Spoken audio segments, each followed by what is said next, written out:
Mrs Yamini Gill ने जब सुना कि शनाया आहान के साथ कहीं जाने की बात कर रही थी तो उनकी होश ही उड़ गए थे। शनाया, ये तुम क्या कह रही हो? देखो शनाया, अगर आज तुम इस दरवाजे से बाहर चली गई तो वापस आने के बारे में सोचना भी मत। अपने जज्बातों में बहकर कोई भी उल्टा सीधा फैसला करने की जरूरत नहीं है। इस पॉइंट पर मिसेस यामिनी गिल अपना डर गुस्से के पीछे छिपा रही थी। उन्हें लगा कि थोड़ी डांट सुनकर शनाया अपना फैसला बदल देगी, और अगर उसने ऐसा नहीं किया तो आहान को रोकना होगा। कुछ सोच के बाद फिर मिसेस यामिनी गिल ने आहान को डराते हुए कहा, और तुम आहान, आज जोश जोश में यहां से जाने के बाद कल अगर तुम शनाया को लेकर यहां आए तो गिल परिवार से अपने सारे रिश्ते तोड़ देना। वैसे तो आहान बाहर से बहुत ज्यादा शांत लग रहा था, लेकिन जब शनाया ने बिना किसी के डर के उसका हाथ पकड़ लिया तो आहान बहुत इमोशनल महसूस कर रहा था। आहान शनाया की पकड़ से अपना हाथ धीरे से छुड़ाते हुए सीमा बुआजी और रतन की तरफ आगे कदम बढ़ाने लगा। जब मिसेस यामिनी गिल ने देखा कि आखिरकार आहान उनकी बात मान रहा था तो उन्होंने मन ही मन में कहा, चलो अच्छा है, ये निकम्मा आहान मेरी बात तो सुनता है, मुझे मना करने के लिए हिम्मत नहीं करता। जहां एक तरफ मिसेस यामिनी गिल खुश हो रही थी, वहीं शनाया आहान से डिसअपॉइंटेड लगने लगी। उसने चिल्लाकर कहा, आहान, ये तुम क्या कर रहे हो? शनाया नहीं चाहती थी कि आहान किसी बुजदिल की तरह सीमा बुआजी और रतन से माफी मांगे। आहान उनके पास पहुंचा तो रतन ने उसे हुक्म देने के अंदाज से कहा, तुम वहां पर खड़े किस सपने में खोए हो? यहां आओ और अपने घुटने पर बैठ के मुझसे और मेरी मां से माफी मांगो। आहान रतन की तरफ गया और उससे सवाल करते हुए बोला, रतन, क्या सच में तुम चाहती हो कि मैं तुमसे माफी मांगू? ये सुनकर रतन हंसने लगा, और नहीं तो क्या मुझसे माफी मांगो, फिर मैं तुम्हें खींच के एक थप्पड़ लगाऊंगा और ये मामला यहीं पर खत्म हो जाएगा।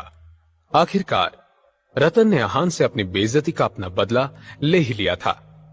रतन की कही ये बात सुनने के बाद आहान के चेहरे पर एक अजीब सी टेढ़ी मुस्कान छा गई थी, जिसे देखकर सीमा बुआजी की थोड़ी घबराहट सी हुई।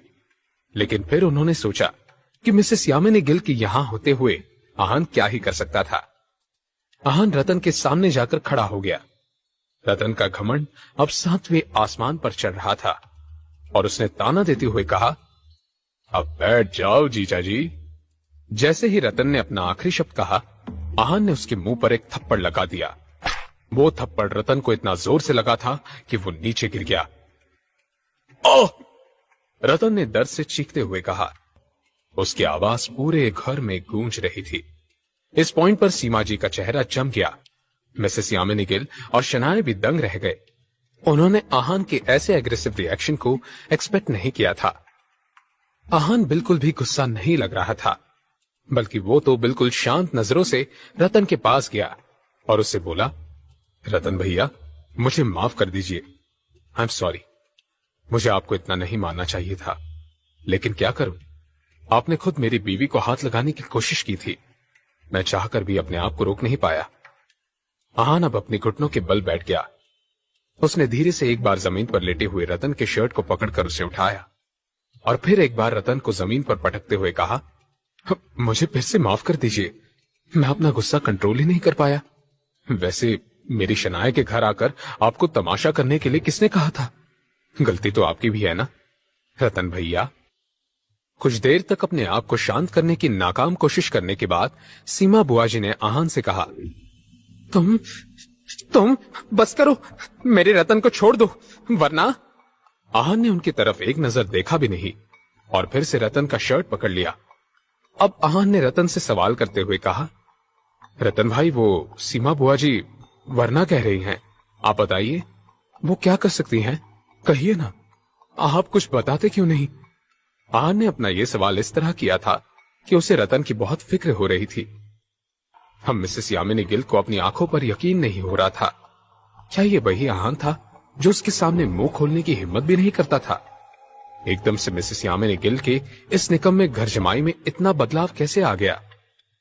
आहान एक बार फिर से रतन को जमीन पर पटकने ही वाला था कि शनाया ने अपने पति को अप्रोच किया। आहान! शनाया इतनी डर गई थी कि उसके छुअन में आहान को कपकपाहट महसूस हो रही थी। जब आहान ने देखा कि शनाया बहुत घबरा गई है तो वो खामोशी से खड़ा हो गया। आहान ने शनाया के हाथ पर अपना हाथ रखा और उसे न डरने का यकीन दिलाया। अपनी बीवी की तरफ देखते हुए आहान ने मन ही मन में कहा, मैं शनाया को डराना नहीं चाहता। अगर इस वक्त उन्होंने मुझे नहीं रोका होता तो मैं उस लालची रतन और उसकी मां को अच्छा सबक सिखाता। जब आहान की नजरें शनाया से हटी, उसने देखा कि मिसेस यामिनी गिल उसे ही घूर रही थी। अपनी सासू मां को देखकर आहान ने उनसे कहा, मॉम, क्या इतना काफी है या फिर आप चाहती हैं कि मैं इससे माफी मांगना कंटिन्यू करूं? आहान ने अपनी यह सवाल बहुत ही पोलाइट अंदाज में एक स्माइल के साथ किया था। इस सवाल को सुनकर एकदम से यामिनी गिल अपने होश में वापस आ गई और उन्होंने गुस्से भरे लहजे में सवाल किया, आहान, क्या तुम्हें कानून का, लोगों का, किसी का भी डर नहीं है? या तुम मुझे भी ऐसे ही मारोगे? मिसेस यामिनी गिल के इस सवाल को सुनकर आहान उनके पास गया और उन्हें सलीके से समझाया, मैं आपको कैसे मार सकता हूं? आप शनाया के मॉम हैं। भले ही आप मुझे अपना दामाद नहीं मानती हो, मेरे लिए आप मेरी अपनी मॉम की तरह हैं। लेकिन हां, मैं आपको एक बात याद दिला रहा हूं, मैं गिल परिवार का घर जमाई हूं, कुत्ता नहीं। अगर कुछ चीजें अपने हद में ही रहे तो अच्छी लगती है। मिसेस यामिनी गिल को सुनने के बाद शौक लगा। उन्हें एक ही वक्त पर गुस्सा और डर, ऐसे दोनों इमोशंस फील हो रहे थे। मिसेस यामिनी गिल ने फिर बिना डरे आहान से नजरें मिलाई और उससे सवाल करते हुए कहा, क्या तुम मुझे धमकी दे रहे हो? अपनी मदर इन लॉ का पूछा यह सवाल सुनकर आहान हंसने लगा।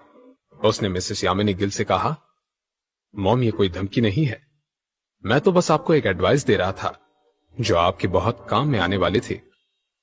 ये बात सुनने के बाद जो मिसेस यामिनी गिल गुस्से में और इंपल्सिव होते हुए नजर आ रही थी, एकदम से शांत हो गई। उन्होंने एक नजर अपनी बेटी शनाया की तरफ देखा। शनाया को देखकर यह बताना कोई मुश्किल बात नहीं थी कि वो आहान से एग्री करती थी। अपनी बेटी के ऐसे रिएक्शन को देखकर उन्हें कोई हैरानी नहीं हुई थी।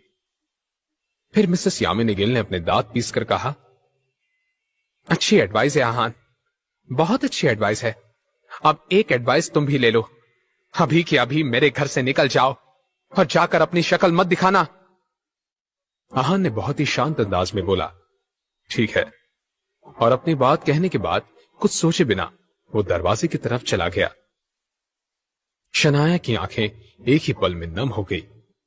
उसने अपनी मॉम की तरफ देखा और कहा, मॉम, आप ऐसा कैसे कर सकती हैं? लेकिन मिसेस यामिनी गिल को इस बात से राहत मिल रही थी कि उनके सर से एक मुसीबत बिना किसी नखरे के चली गई।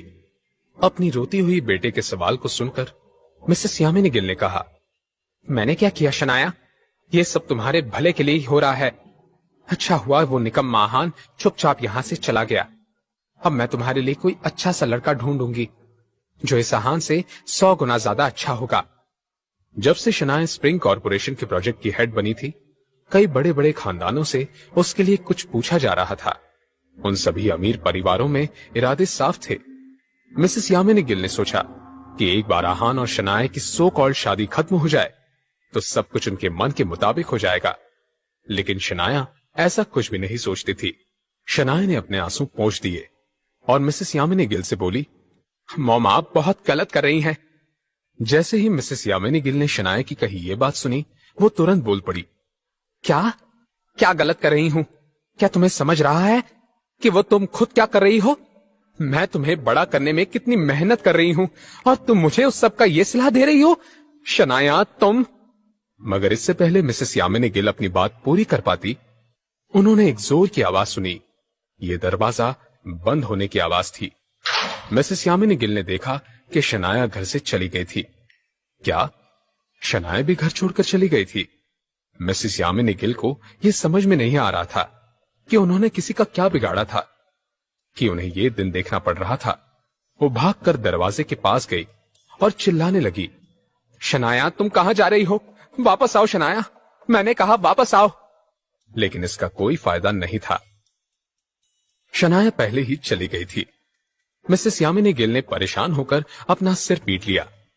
सीमा बुआ ने उन्हें पुकारते हुए कहा, भाभी, अगर इस बार मेरे रतन को कुछ हुआ होता तो मैं आपको बिल्कुल भी माफ नहीं करूंगी। सीमा बुआ जी के चेहरे पर नफरत छाई हुई थी, क्योंकि जमीन पर बेहोश पड़े हुए रतन का बहुत ज्यादा खून बह रहा था। मिसेस यामिनी गिल भाग कर आईं और उन्होंने सीमा बुआ जी से कहा, भाभी आप चिंता मत कीजिए, रतन को कुछ नहीं होगा, मैं अभी एम्बुलेंस को कॉल करती हूँ। ऐसा नहीं था कि मिसेस यामिनी गिल को रतन की कोई फिक्र नहीं थी। हर रोज ऐसे तमाशों का हिस्सा होता था रतन, लेकिन बात मिसेस यामिनी गिल के राज की थी। उन्होंने बहुत वक्त से जो छिपाए रखा था, अगर वो बात बाहर आ जाती तो उनकी बहुत बदनामी होती। सीमा बुआ जी भी ये अच्छे से जानती थी। उन्होंने मिसेस यामिनी गिल से डरते हुए कहा, भाभी मैं तुम्हारे सारी करतूतों को अच्छे से जानती हूं। अगर मेरे कहने के मुताबिक कुछ नहीं हुआ तो फिर मैं आपको दिखाऊंगी कि मैं क्या क्या कर सकती हूं। अब जब सीमा बुआ जी आहान से बदला नहीं ले पाई थी तो उनके पास अपनी यामिनी भाभी का फायदा लेने के बजाय कोई दूसरा ऑप्शन नहीं था। ये बात सुनते ही मिसेस यामिनी गिल की आंखों में घबराहट झलकने लगी। उन्होंने एक झूठी मुस्कान के साथ कहा, सीमा दीदी आपको परेशान होने की बिल्कुल जरूरत नहीं है। जैसे ही शनाया वापस लौटती है मैं उसे 25 लाख रुपए लेकर आपके पास भेज दूंगी। ये सुनते ही सीमा बुआ जी जोर से हंसने लगी। भाभी इन हालातों को देखकर मुझे नहीं लगता कि 25 लाख रुपए काफी होंगे। देखिए आपके उस निकम्मे घर जमाई ने मार मार कर मेरे रतन का क्या हाल बना दिया है। मुझे और पैसे चाहिए। सीमा बुआ जी की ये बात सुन के मिसेस यामिनी गिल ने अपने दांत पीस लिए। उन्होंने इस बारे में सोचते हुए मन ही मन में कहा, आज मैंने सच में एक लालची और चालाक लोमड़ी को अपने आंखों से देख लिया है। अपने बेटे की इस हालत होते हुए भी इस सीमा का लालच खत्म नहीं हो रहा है। बजाय उसे हॉस्पिटल ले जाने के ये औरत यहाँ मुझे सेटलमेंट के पैसे मांग रही है।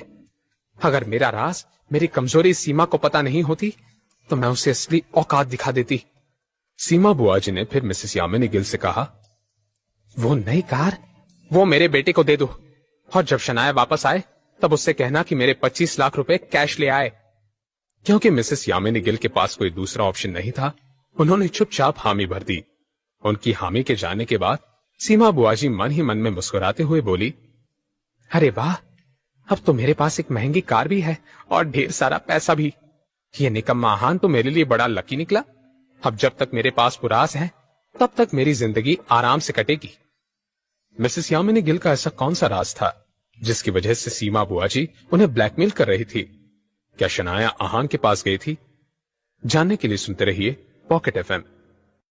सीमा बुआ जी ने अपनी मांगे बताते हुए मिसेस यामिनी गिल से कहा, भाभी वो नई कार, वो ऑडी मेरे बेटे को दे दो और जब शनाया वापस आए तब उससे कहना कि मेरे पास 25 लाख रुपए कैश ले आए।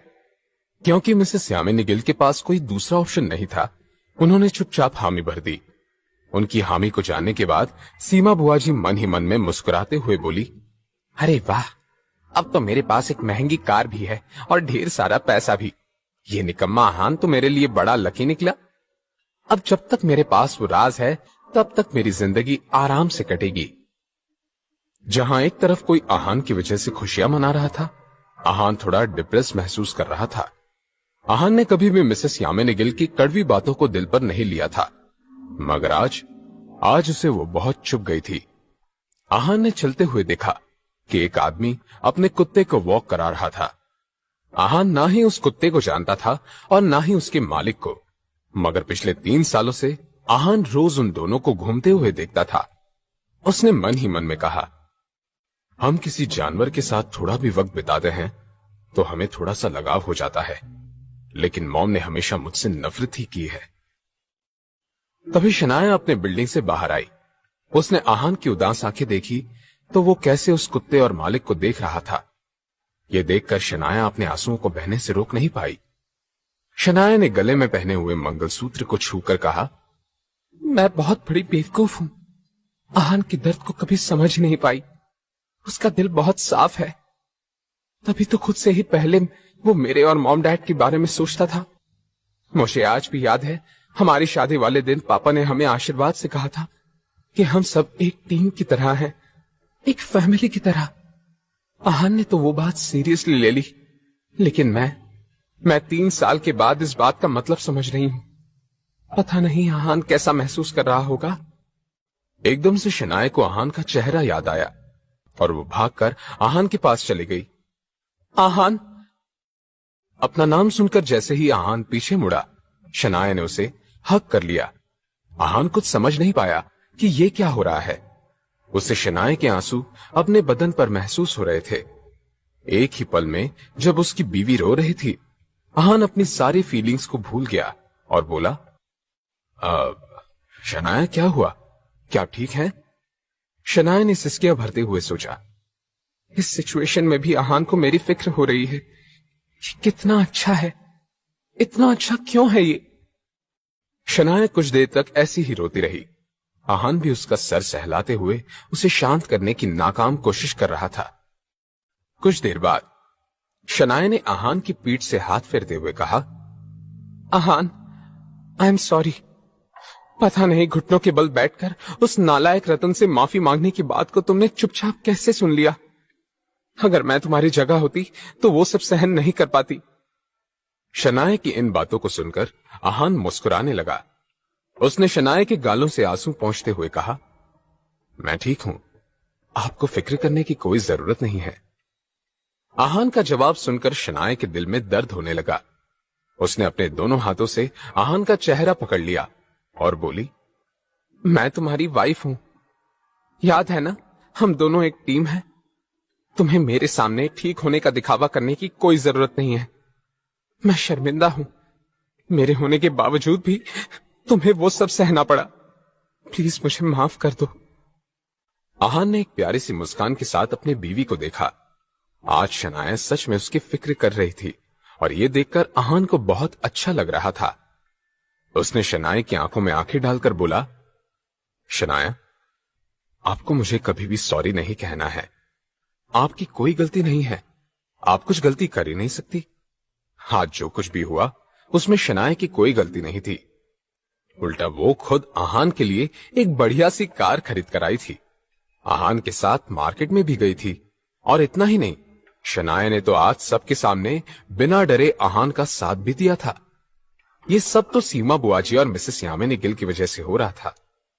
शनाया ने फिर आहान से कहा, लेकिन मॉम की तो गलती है ना, उन्हें तुम्हारे साथ ऐसा पेश नहीं आना चाहिए था। शनाया की बात सुनकर आहान ने उसे गले लगा लिया। वो इस सब में शनाया को परेशान होते हुए देखना नहीं चाहता था। आफ्टर ऑल, आहान ने अपने आप से वादा किया था कि वो शनाया को हमेशा खुश रखेगा, इस दुनिया की सारी खुशियां उसे देगा। शनाया, कोई बात नहीं, मॉम बस थोड़ा गुस्सा थी, इसलिए उन्होंने ये सब कह दिया। शनाया अपना और आहान का मूड खराब नहीं करना चाहती थी, इसलिए उसने आहान की आगोश से अपना सर बाहर निकाला और पूछा, तो आज रात हम कहां रहने वाले हैं? शनाया का सवाल सुनकर आहान कंफ्यूज हो गया। हम? शनाया, इस सब की कोई जरूरत नहीं है। मॉम ने मुझे घर से निकाला है, आपको नहीं। आपको मेरे लिए परेशान होने की जरूरत नहीं है। और घर लौट। लेकिन इससे पहले कि आहान अपनी बात पूरी कर पाता, शनाया ने उसके होठों पर अपनी छोटी सी उंगलियां रख दी। आहान बिल्कुल दंग रह गया था। शनाया ने कहा, बिल्कुल नहीं, अगर मॉम तुमसे माफी मांगकर तुम्हें घर वापस आने का नहीं कहेंगी तो मैं भी घर नहीं लौटूंगी। शनाया ने अपनी बात बहुत ही जिद्दी अंदाज में कही थी। उसकी आंखों में इस वक्त एक अलग तरह की मासूमियत झलक रही थी। जब आहान ने शनाया की कही ये बात सुनी, उसके दिल में नरमी छा गई। वो समझ गया कि शनाया इस बार डिटरमिन्ड थी। वो आखिर तक आहान का साथ देने वाली थी। यह जानकर आहान को दिल ही दिल में बहुत सुकून भी मिल रहा था। आहान ने फिर कुछ सोचा और शनाया से कहा, तो फिर हम रोजवुड स्प्रिंग में चलते हैं। जब से आहान ने वो बंगलो खरीदा था, उसे वहां रहने का एक मौका भी नहीं मिला था। वो चाहता था कि शनाया को वो उसके अपने घर में ले जाए। आहान क्यूरियस भी था कि उतने बड़े घर को देखने के बाद शनाया कैसा रिएक्ट करेगी। वो नर्वस महसूस करेगी या फिर बहुत खुश हो जाएगी। लेकिन इस वक्त शनाया कुछ और ही फील कर रही थी। उससे कंफ्यूज होकर आहान से कहा, रोजवुड स्प्रिंग? वहां पर तो कोई होटल नहीं है, सिर्फ बंगलोज हैं। शनाया की ये बात सुनकर आहान ने सीरियस होकर उससे कहा, हम होटल में क्यों रहेंगे? आहान का ये सवाल सुनकर शनाया हंसने लगी। उसने आहान का हाथ पकड़ा और दोनों साथ में बिल्डिंग से दूर चलने लगे। शनाया ने हंसते हंसते कहा, हम होटल में नहीं रहेंगे तो कहां रहेंगे? रास्ते पर? शनाया ने मजाक मजाक में ये बात तो कह दी थी, लेकिन बाद में इस बात का एहसास हुआ कि उसने कुछ गलत कह दिया था। शनाया के एम्बैरेस चेहरे को देखकर आहान हंसने लगा। उसने शनाया को जवाब देते हुए प्यार से कहा, आप भी ना शनाया, क्या सोच रही है? हम बंगलों में रहेंगे। आहान की बात सुनकर शनाया ने नाक सिकुड़ ली और आहान के बाजू को दबाते हुए बोली, आहान, अब मुझे चिढ़ाना बंद करो। तुम्हें ब्रैग करने की कोई जरूरत नहीं है। रोजवुड स्प्रिंग में 9 बंगलो हैं और वो 9 के 9 बेचे जा चुके हैं। हमारे लिए वहां कोई जगह नहीं है। शनाया की बात सुनने के बाद आहान को इस बात का एहसास हुआ कि शनाया उसे सीरियस समझ रही थी। आहान चलते चलते रुक गया। उसने शनाया से कहा, शनाया, क्या आपको लग रहा है कि मैं मजाक कर रहा हूं? मैं सच कह रहा हूं। रोजवुड स्प्रिंग में मेरा एक बंगलो है, बहुत बड़ा, बहुत खूबसूरत, वैसा जैसे आपको पसंद आएगा। आहान ने अपनी बात बहुत ही जेन्युइन अंदाज में कही थी। वो ये कोशिश कर रहा था कि शनाया को उस पर यकीन आ जाए, लेकिन एक बार फिर आहान की बात को शनाया मजाक समझकर बोली, हाँ आहान, तुम ये क्यों नहीं कहते हो कि पूरा स्प्रिंग कॉर्पोरेशन ही तुम्हारा है? अब चलो। अपनी बात कहते हुए शनाया ने आहान का हाथ पकड़ा और उसे खींचकर अपने साथ ले जाने लगी। आहान कुछ कहना तो चाहता था, लेकिन उसने अपनी बात को मन में ही रहने दिया। आगे आगे चल रही शनाया को देखकर आहान ने दिल ही दिल में कहा, अब मैं शनाया से जो भी कह रहा हूं, आपको जोक ही लग रहा है। हाँ, तो कुछ कहने का क्या फायदा? लेकिन सच तो यह है कि असल में पूरा स्प्रिंग कॉर्पोरेशन ही मेरा है। खैर जाने दो। जब आहान ने यह सब सोचा तो शनाया के दिमाग में अलग ही ख्याल घूम रहे थे। किसी नतीजे पर आने के बाद शनाया ने आहान की तरफ मुड़कर देखा और बोली, अब मेरा मजाक उड़ाना बंद करो। आज रात हम रूपल के घर चलते हैं। उसका घर बहुत बड़ा है और वो वहां अकेली ही रहती है। वो हम दोनों को वहां रहने के लिए मना नहीं करेगी। अब जब शनाया ने अपना मन बना ही लिया था तो आहान क्या कह सकता था? उसने भी हामी भर दी। वैसे तो शनाया ने जब रूपल के घर जाने को कहा, आहान थोड़ा अनकंफर्टेबल हो गया, लेकिन शनाया की खुशी के लिए वो कुछ भी करने को तैयार था। कुछ देर चलने के बाद आहान और शनाया ने टैक्सी रोकी और रूपल के घर जाने लगे। रूपल का घर शहर के बीच वाले हिस्से में था। भले ही उस लोकेलिटी को रोजवुड स्प्रिंग से कंपेयर नहीं किया जा सकता था, लेकिन फिर भी शिमला शहर का यह हिस्सा वाकई में बहुत लैविश और खूबसूरत था। टैक्सी में बैठने के बाद जब शनाया ने रूपल को अपने आने की खबर दी तो उसे सब कुछ बता दिया। कुछ देर के बाद वो दोनों रूपल के घर के बाहर थे। शनाया और आहान एक दूसरे की तरफ देखते हुए खड़े थे। कोई भी दरवाजे पर डोरबेल बजाने के लिए आगे नहीं बढ़ रहा था। आहान ने कुछ सोचा और अपनी आंखों से इशारा करते हुए शनाया से बोला, क्या हम अंदर नहीं जा रहे? डोरबेल बजाते हैं। आहान की ये बात सुनकर शनाया हंसने लगी। उसने आहान से कहा, इस घर में डोरबेल नहीं है। आहान ने जब ये बात सुनी तो उसे बड़ी हैरानी हुई। उसने शनाया से सवाल करते हुए कहा, क्या डोरबेल नहीं है? लेकिन क्यों? शनाया ने आहान से ऐसे ही किसी सवाल की उम्मीद की थी। वो कुछ कदम आगे चलकर एक पौधे के पास गई और आहान से बोली, वो क्या है ना, जब रूपल छोटी थी तो उसका हाथ डोरबेल तक नहीं पहुंच पाता था और इस बात के लिए उसके कजिन्स उसे बहुत चिढ़ाते थे। वैसे तो रूपल ने बहुत एक्सरसाइज करके अपनी हाइट तो बढ़ा ली, लेकिन तब से रूपल को डोरबेल से नफरत थी। इसलिए जब उसने अपना घर लिया तो उसमें कोई डोरबेल नहीं लगवाई। ये बात सुनकर आहान का मुंह बन गया। उसने सोचा कि ऐसी कोई अजीब सी बात रूपल से ही रिलेटेड हो सकती है। शनाया ने फिर आगे कहा, डोरबेल ना होने का दूसरा रीजन यह है कि रूपल को घर पे मेहमान बुलाना अच्छा नहीं लगता। इसलिए अगर घर पर डोरबेल ही नहीं होगी तो लोग उसे परेशानी नहीं करेंगे। ये एक अजीब तरह का लॉजिक था। आहान ने फिर रूपल के इस बड़े से विला को देखते हुए मन ही मन में कहा, ये रूपल किसी चुड़ैल से कम नहीं है। एक तो इतने बड़े घर में अकेले रहती है और ऊपर से उसे कोई गेस्ट भी नहीं चाहिए। पता नहीं अगले कुछ दिन कैसे कटने वाले हैं। आहान ने फिर शनाया की तरफ देखा और उससे सवाल करते हुए कहा, तो फिर हम घर के अंदर कैसे जाएंगे? आहान के सवाल का जवाब देते हुए शनाया ने कहा, इस पौधे को उठाने में मेरी मदद करो, इसके नीचे एक स्पेयर चाबी रखी हुई है। आहान ने तुरंत शनाया की बात पर हामी भर दी और उसके पास चला गया। वो पौधा थोड़ा ज्यादा ही भारी था। उसे उठाने की कोशिश करते हुए आहान और शनाया थोड़े नजदीक आ गए, लेकिन हमेशा की तरह इस बार शनाया नर्वस नहीं हो रही थी, बल्कि उसके आहान की तरफ देखकर स्माइल किया। एकदम से आहान को कुछ याद आ गया और उसने शनाया से सवाल करते हुए कहा, शनाया, आज सुबह आप कार में मुझसे बेबी गर्ल या बेबी बॉय के बारे में कुछ पूछ रही थी। क्या इस बार शनाया अपने दिल की बात कह पाएगी? क्या आहान और शनाया का रिश्ता आगे बढ़ पाएगा या फिर से कोई बीच में आ जाएगा? रूपल के घर में आहान के अगले कुछ दिन कैसे बीतने वाले थे, जानने के लिए सुनते रहिए पॉकेट एफएम। शनाया ने कहा, इस पौधे को उठाने में मेरी मदद करो, इसके नीचे एक स्पेयर चाबी रखी हुई है। आहान और शनाया मिलकर उस पौधे को हटाने की कोशिश करने लगे। वो पौधा थोड़ा ज्यादा ही भारी था। आप रहने दीजिए शनाया, मैं इस प्लांट को हटा लूंगा, आहान ने शनाया से कहा। शनाया ने आहान को तुरंत मना कर दिया और बोली, आहान, मैं इतनी भी डेलिकेट नहीं हूं, क्या तुम भूल गए? हम दोनों एक टीम हैं।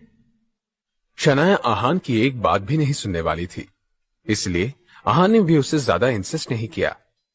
थोड़ी कोशिश करने के बाद आहान शनाया को डायरेक्शंस देने लगा। शनाया, आप इस प्लांट को थोड़ा राइट में पुश कीजिए। लेकिन उसे उठाने की कोशिश करते हुए शनाया का बैलेंस बिगड़ गया और वो जाकर आहान पर गिर गई। इसके चक्कर में आहान और शनाया थोड़े ज्यादा ही नजदीक आ गए थे, इतने कि दोनों को एक दूसरे की सांसें तक महसूस हो रही थी।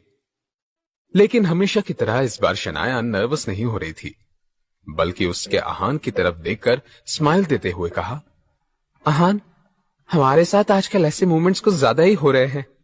आहान ने ऊपर लेटी हुई शनाया की जुल्फों को उसके कान के पीछे करते हुए कहा, हाँ ये तो है, मुझे लगता है कि अब तो आपको इस सब की आदत हो गई होगी।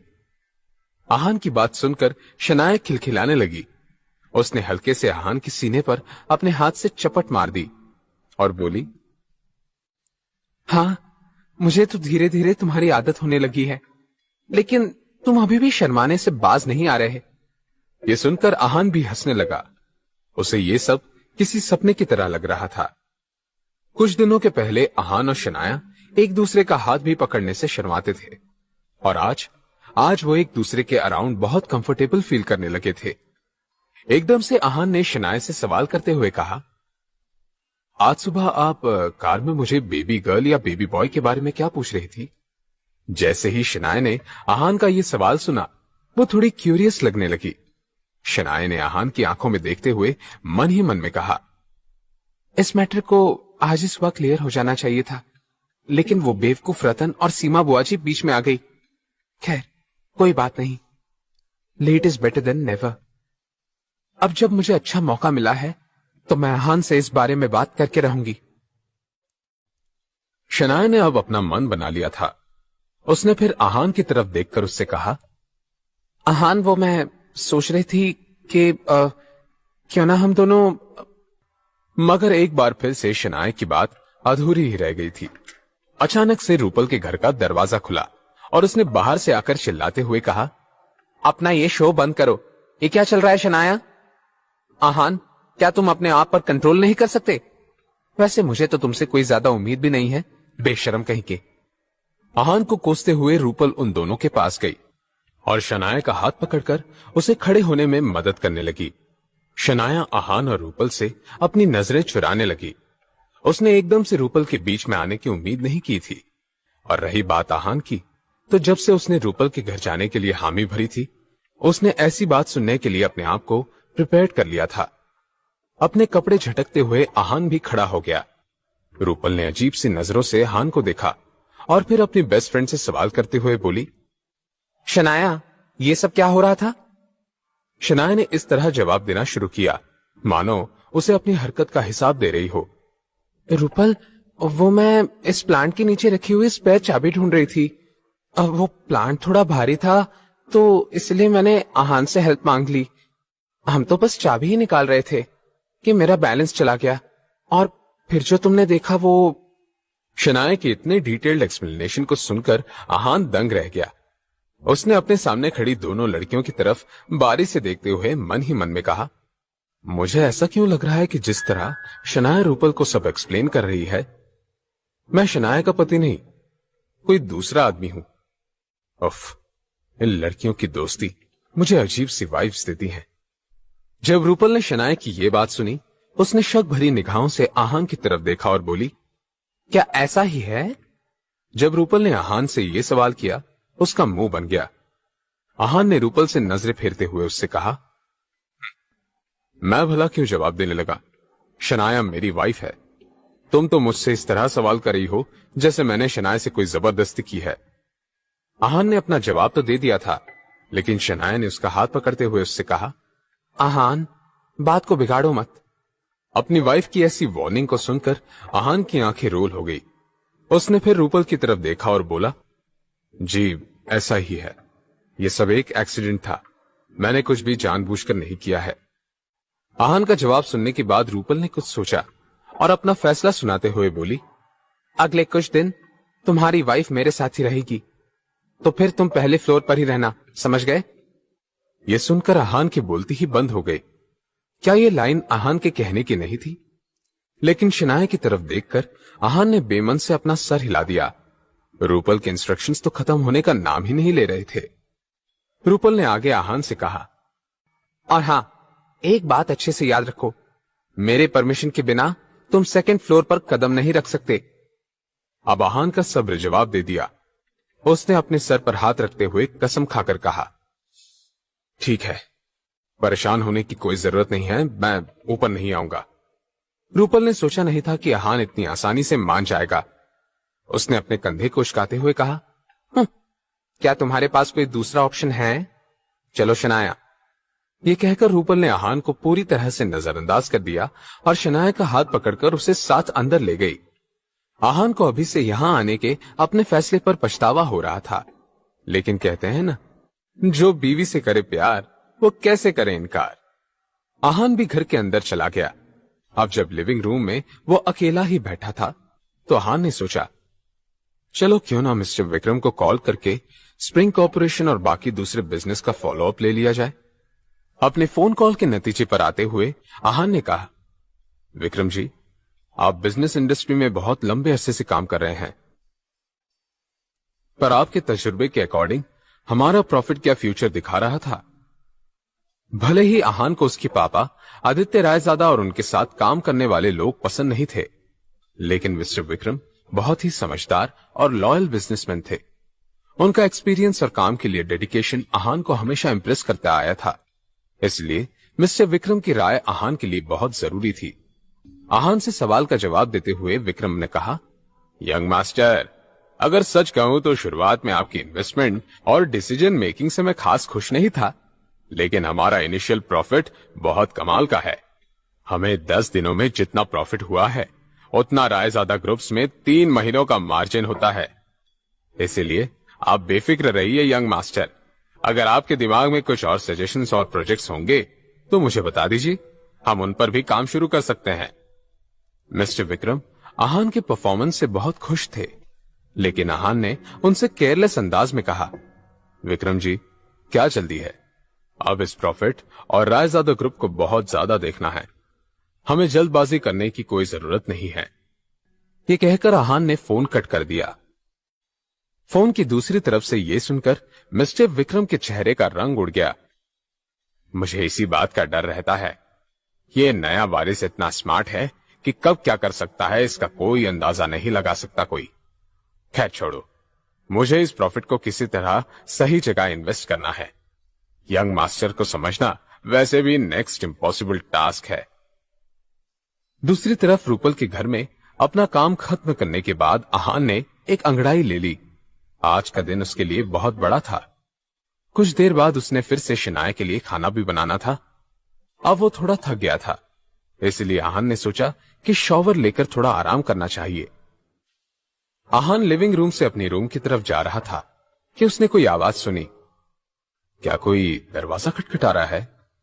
लेकिन अरे हाँ, इस चुड़ैल के घर में डोरबेल ही नहीं है। लेकिन शनाया तो कह रही थी कि रूपल को मेहमान पसंद नहीं है, तो कौन होगा?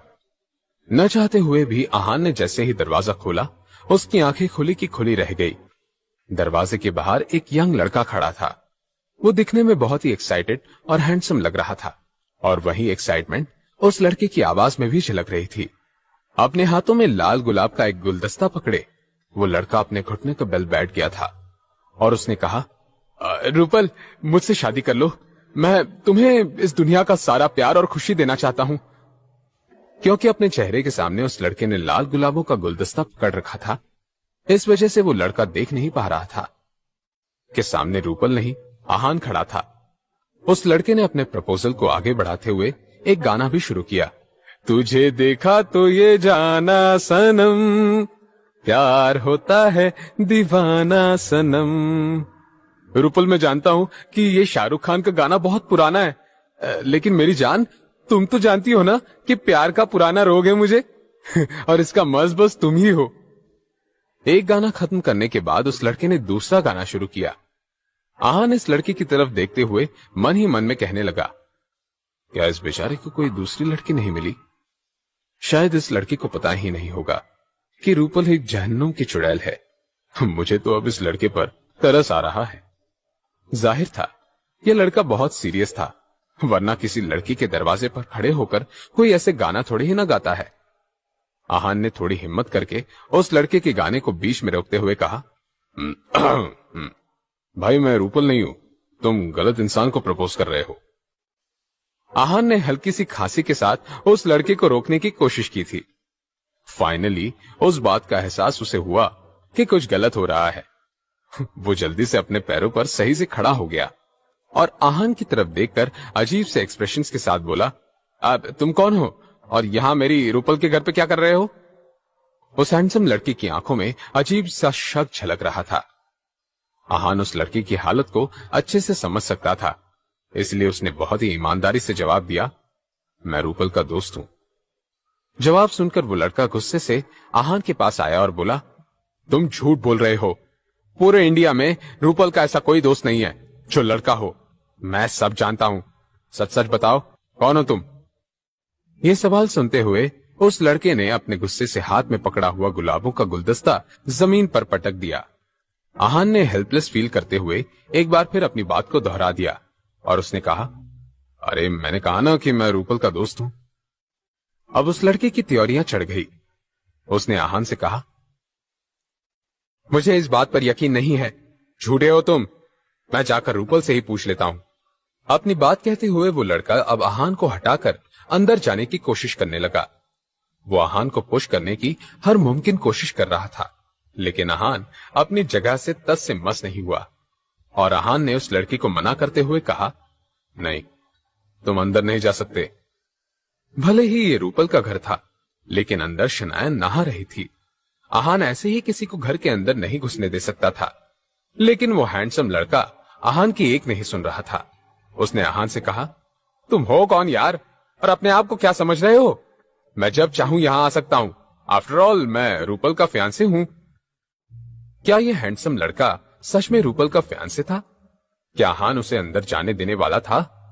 जानने के लिए सुनते रहिए पॉकेट एफएम। क्योंकि आहान ने उसे अंदर आने से मना किया था, वो हैंडसम लड़का आहान को पुश करने की हर मुमकिन कोशिश कर रहा था, लेकिन आहान अपनी जगह से जरा भी नहीं हटा। भले ही रूपल का घर था, लेकिन अंदर शनाया नहा रही थी। आहान ऐसे ही किसी को अंदर जाने नहीं दे सकता था, लेकिन वो लड़का आहान की एक भी नहीं सुन रहा था। उसने आहान से कहा, तुम हो कौन यार, और अपने आप को क्या समझ रहे हो?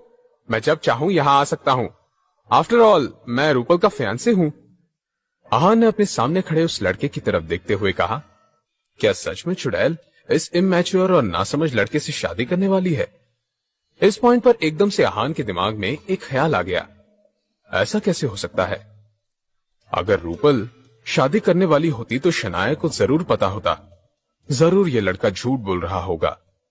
आहान ने उस हैंडसम और एनर्जेटिक लड़के से कहा, देखो, तुम रूपल के कोई भी हो, लेकिन मैंने कहा कि तुम अभी अंदर नहीं जा सकते। आ गई बात समझ में?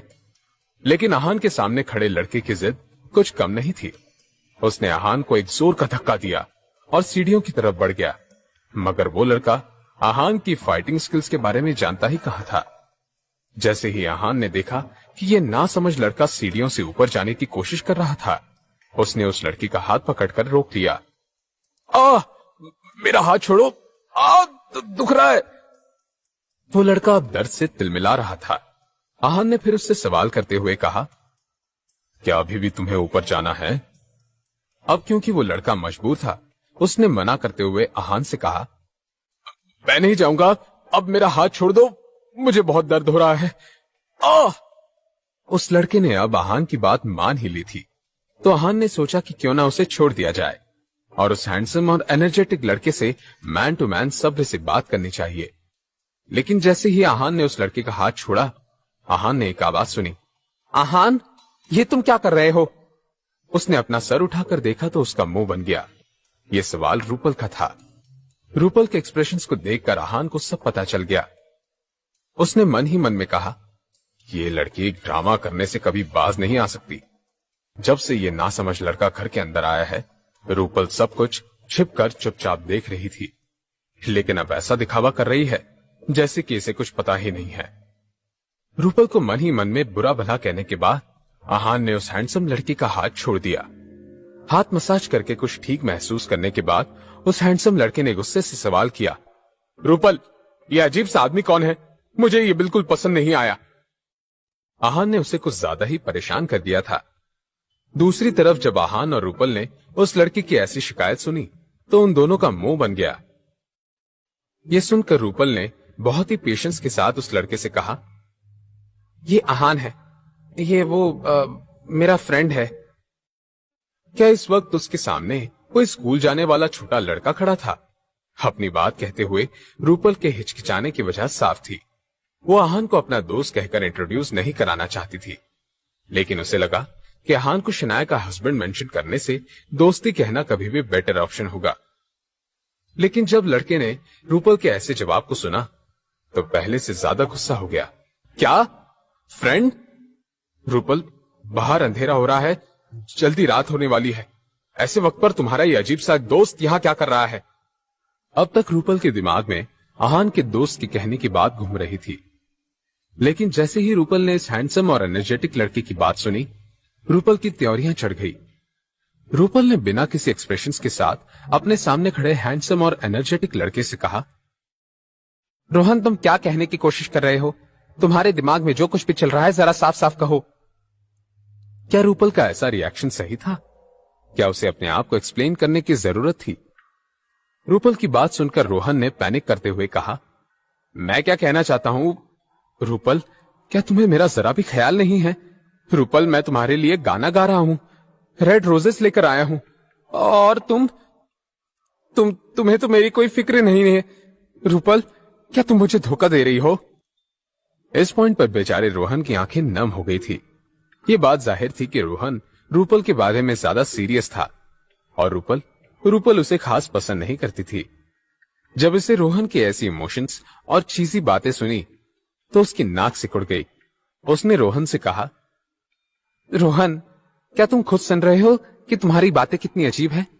और वैसे भी मैं तुम्हें क्यों धोखा देने लगी भला? मेरा तुमसे कोई वास्ता नहीं है, तो मैं किसी के साथ भी रहूं, तुम्हें उससे क्या? रूपल इस पॉइंट पर ज्यादा ही पत्थर दिल इंसान की तरह साउंड कर रही थी। उसे इस बात से कोई फर्क नहीं पड़ता था कि रोहन उसके बारे में क्या सोच रहा था। वो बस इस सब से अपना पीछा छुड़ाना चाहती थी। जब आहान ने देखा कि रूपल रोहन के साथ किस तरह पेश आ रही थी, तो आहान को उस हैंडसम और एनर्जेटिक लड़के की किस्मत पर तरस आ गया। उस बेचारे रोहन के लिए उसे बहुत बुरा लग रहा था। भले ही शनाया ने 3 सालों से आहान को कोई होप्स नहीं दी थी, लेकिन शनाया आहान के साथ कभी भी इस तरह बेरहमी से पेश नहीं आई थी। जाहिर था रूपल की बात सुनने के बाद रोहन का रिएक्शन अजीब होने वाला था। वो रूपल के सामने जाकर खड़ा हो गया और रूपल की आंखों से आंखें मिलाकर बोला, रूपल, ये तुम क्या कह रही हो? क्या हमारा कोई वास्ता नहीं है? रूपल, क्या तुम भूल गई हो कि मैं तुम्हारा फियांसे हूं? हमारे पेरेंट्स ने हमारी शादी तय की है। आजकल में तुम्हें मेरी वाइफ बनना है। अब रूपल का सबर जवाब दे गया। उसने रोहन की तरफ देखकर गुस्से में कहा, फियांसे? मैं नहीं चाहती हूं कि तुम मेरे फियांसे रहो, और अगर हमारे पेरेंट्स ने शादी तय की है तो जाकर उनसे बात करो। तुमसे उन्होंने हां कहा होगा, मैंने नहीं। रूपल और रोहन एक दूसरे को बचपन से जानते थे। जब वो दोनों थोड़े समझदार हो गए, उन दोनों के पेरेंट्स ने रूपल और रोहन की शादी तय कर दी। तभी से रोहन की नजरों में सिर्फ और सिर्फ रूपल ही थी। वो हर साल रूपल को शादी के लिए प्रपोज करता था, लेकिन हर बार रूपल उसे मना कर देती थी। ऐसा होने के बावजूद भी रोहन ने हार नहीं मानी, लेकिन इस बार रोहन को अपने आने वाले फ्यूचर पर शक होने लगा। रूपल के ऐसे गुस्सैल और नखरेल बर्ताव के बावजूद भी रोहन ने उसे बिल्कुल भी ब्लेम नहीं किया। आखिरकार उसने पहले कई सालों से रूपल से प्यार जो किया था। अपना गुस्सा निकालने के लिए रोहन ने आहान की तरफ देखा। जैसे ही आहान का गुड लुकिंग चेहरा उसकी नजरों के सामने आया, रोहन की आंखें गुस्से से लाल हो गई। उसने रूपल से सवाल करते हुए कहा, रूपल, तुम कह रही हो कि तुम मुझे पसंद ही नहीं करती? क्या ये सब इस कमीने की वजह से हो रहा है? क्या ये मुझसे भी अच्छा है, मुझसे भी ज्यादा अमीर है, मुझसे ज्यादा हैंडसम है? नहीं, मुझसे हैंडसम तो नहीं है। इस कमीने के अंदर ऐसा क्या है जो मुझ में नहीं है? रोहित इस वक्त बहुत इंपल्स में था। वैसे उसका इतना इमोशनली ट्रिगर होना जाहिर सी बात थी। रूपल ने जब रोहन की बात कही सुनी तो इरिटेट होकर अपनी आंखें रोल कर दी और अपने इस सो कॉल्ड फियांसे को जानबूझकर इग्नोर करने लगी। जब आहान ने देखा कि रोहन ने जो भी कहा था उस पर रूपल का रिएक्शन कुछ भी नहीं था, आहान ने अंदाजा लगाते हुए मन ही मन में कहा, कुछ तो गलत है। ये रूपल अपने फियांसे की गलतफहमी को क्लियर क्यों नहीं कर रही? एक मिनट, कहीं ये चुड़ैल अपने फायदे के लिए मेरा नाम तो नहीं इस्तेमाल करना चाहती? मैं ऐसा नहीं होने दूंगा। जैसे ही ये ख्याल आहान के दिमाग में आया, वो रूपल की तरफ अजीब नजरों से देखने लगा। उसने फिर रोहन की तरफ देखा और उससे कहा, अच्छा होगा कि तुम अपने प्रॉब्लम्स में मुझे बीच में ना लाओ। इस सब का मुझसे कोई लेना देना नहीं है। जैसे ही आहान ने अपनी ये बात कही, रोहन ऑफेंड हो गया। उसने आहान के सामने आकर उससे झगड़ा करने के अंदाज में कहा, लेना देना नहीं है? ऐसा कैसे नहीं है? तुम मेरे रूपल के साथ मेरी ही पीठ के पीछे सब कुछ कर रहे हो और आप कह रहे हो कि तुम्हारा इस सब से कोई लेना देना नहीं है? बेशर्म कहीं के, क्या तुम अपनी गिरी हुई हरकतों की जिम्मेदारी लेने से पीछे हट रहे हो? इस वक्त रोहन आहान की तरफ आंखों में नफरत लिए देख रहा था। आहान ने उसे बिल्कुल भी सीरियसली नहीं लिया, बल्कि आहान ने रोहन के इमैच्योर स्वभाव के सोचते हुए मन ही मन में कहा, यह लड़का बहुत ही नासमझ है। शायद इसी वजह से रूपल जैसे चुड़ैल से प्यार करता है। लेकिन इसने क्या कहा कि मैं रूपल का फायदा उठाकर जिम्मेदारी से पीछे हट रहा हूं? क्या ये कोई मजाक है? क्योंकि ऐसा कभी भी हो नहीं सकता। मुझे इस रूपल से नफरत है। ऐसा ही कुछ इस वक्त रूपल के दिमाग में चल रहा था। उसने आहान की तरफ देखते हुए मन ही मन में कहा, इस बेवकूफ आहान से किसने कहा था कि बीच में बात करे? एक तो पहले ही ये रोहन मेरे सर पर आकर खड़ा है और ऊपर से ये आहान का मुंह बंद होने का नाम ही नहीं ले रहा। वैसे अच्छा ही हुआ रोहन की बातें सुनकर आहान की बोलती जो बंद हो गई। इसके साथ ऐसा ही होना चाहिए। इस बारे में सोचते हुए रूपल के चेहरे पर एक मजाक उड़ाने वाली मुस्कान छा गई। जब आहान ने देखा कि रूपल उस पर हंस रही थी तो वो चिढ़ गया। अब ये बात रोहन के खिलाफ आहान की नहीं थी। ये फाइट अब रूपल वर्सेस आहान की थी। उन दोनों को इस बात का एहसास भी नहीं हुआ था कि इस वक्त आहान और रूपल रोहन से भी ज्यादा बचकाने बन रहे थे। आहान ने कुछ सोचकर अपना सीना चौड़ा करके रोहन से कहा, ठीक है, मैं मानता हूं कि मैंने तुम्हारी रूपल का फायदा उठाया है। अब तुम क्या कर लोगे? तुम कर क्या सकते हो? जैसे ही आहान ने अपनी बात खत्म की, रोहन और रूपल दोनों का चेहरा देखने लायक हो गया था। ये बात सुनकर जितनी हैरानी रोहन के चेहरे पर थी, उससे कई गुना ज्यादा शॉक्ड रूपल थी। रूपल ने आहान की तरफ घूर कर देखा और उससे आंखों ही आंखों में बोली, आहान, ये तुम क्या कह रहे हो? क्या तुम्हें पता है इस बात का क्या मतलब है? आहान ने यह सब सिर्फ रूपल का मजाक उड़ाने वाली हंसी को गायब होते हुए देखने के लिए किया था, और वैसा ही हुआ। जब आहान ने रूपल को शॉक वाले एक्सप्रेशंस में देखा तो वो एक टेढ़ी मुस्कान के साथ हंसने लगा। उसने भी रूपल की तरफ देखकर आंखों ही आंखों में कहा, हाँ, मैं अच्छे से जानता हूं कि मैं क्या कह रहा हूं। अब हंसो ना, मैं देखना चाहता हूं कि अब तुम क्या करने वाली हो। जब आहान और रूपल के बीच आंखों ही आंखों में इशारों से बात चल रही थी, रोहन की हालत बदतर हो रही थी। वो इस पॉइंट पर इतना गुस्सा हो रहा था कि बेचारे के पैर कांप रहे थे।